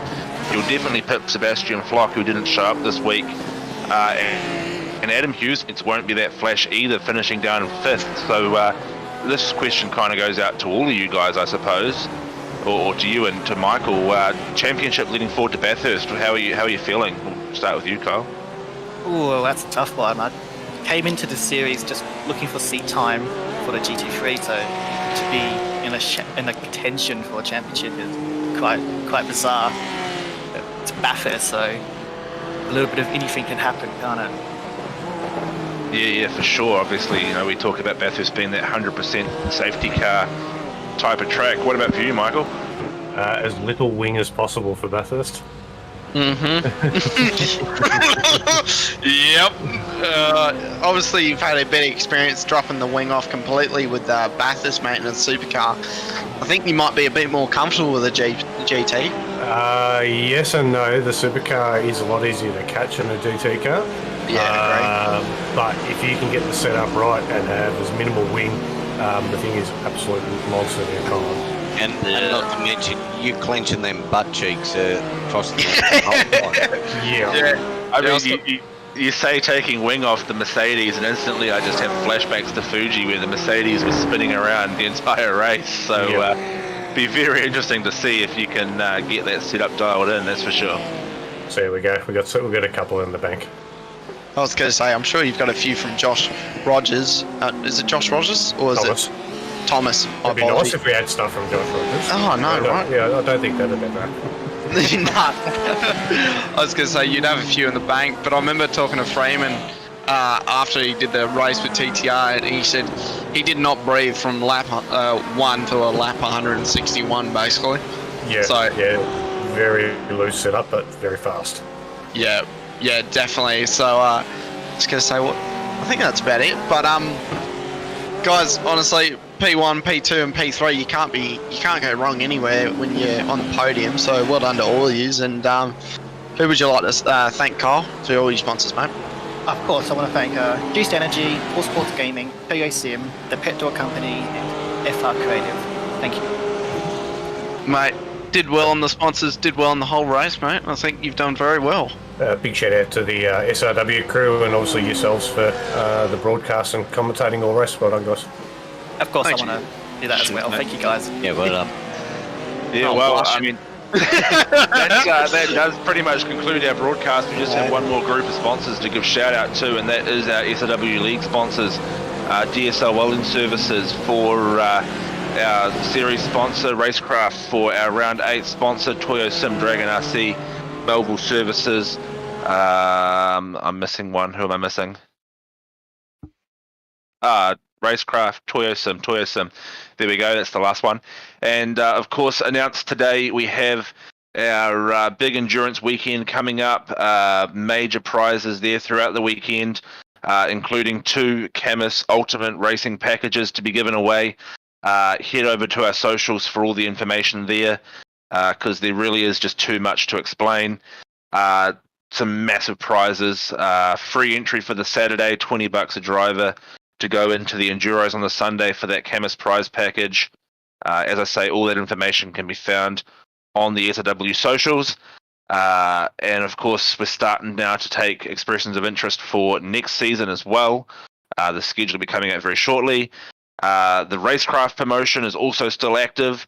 When we hit 1,000 subscribers on our YouTube channel, we will be giving away that Racecraft package. So if you're not subscribed, make sure you do so. Tell your friends, tell your family, even those not involved in the sim racing world, because if they win the prize, they may give it to you, or you may get them involved as well. And at the end of the day, that's what it's all about, trying to grow our community. I think that's most of the spiel from me. Connor, have you got anything else I've missed? I think you've pretty much got it wrapped up, mate. You nailed it. So from the whole production crew and from everyone from SRW and all the guys that raced here, have a good night, guys. We'll see you next time for Sunday night with the V8 Supercars. Have a good one, guys. Bye. Later, guys.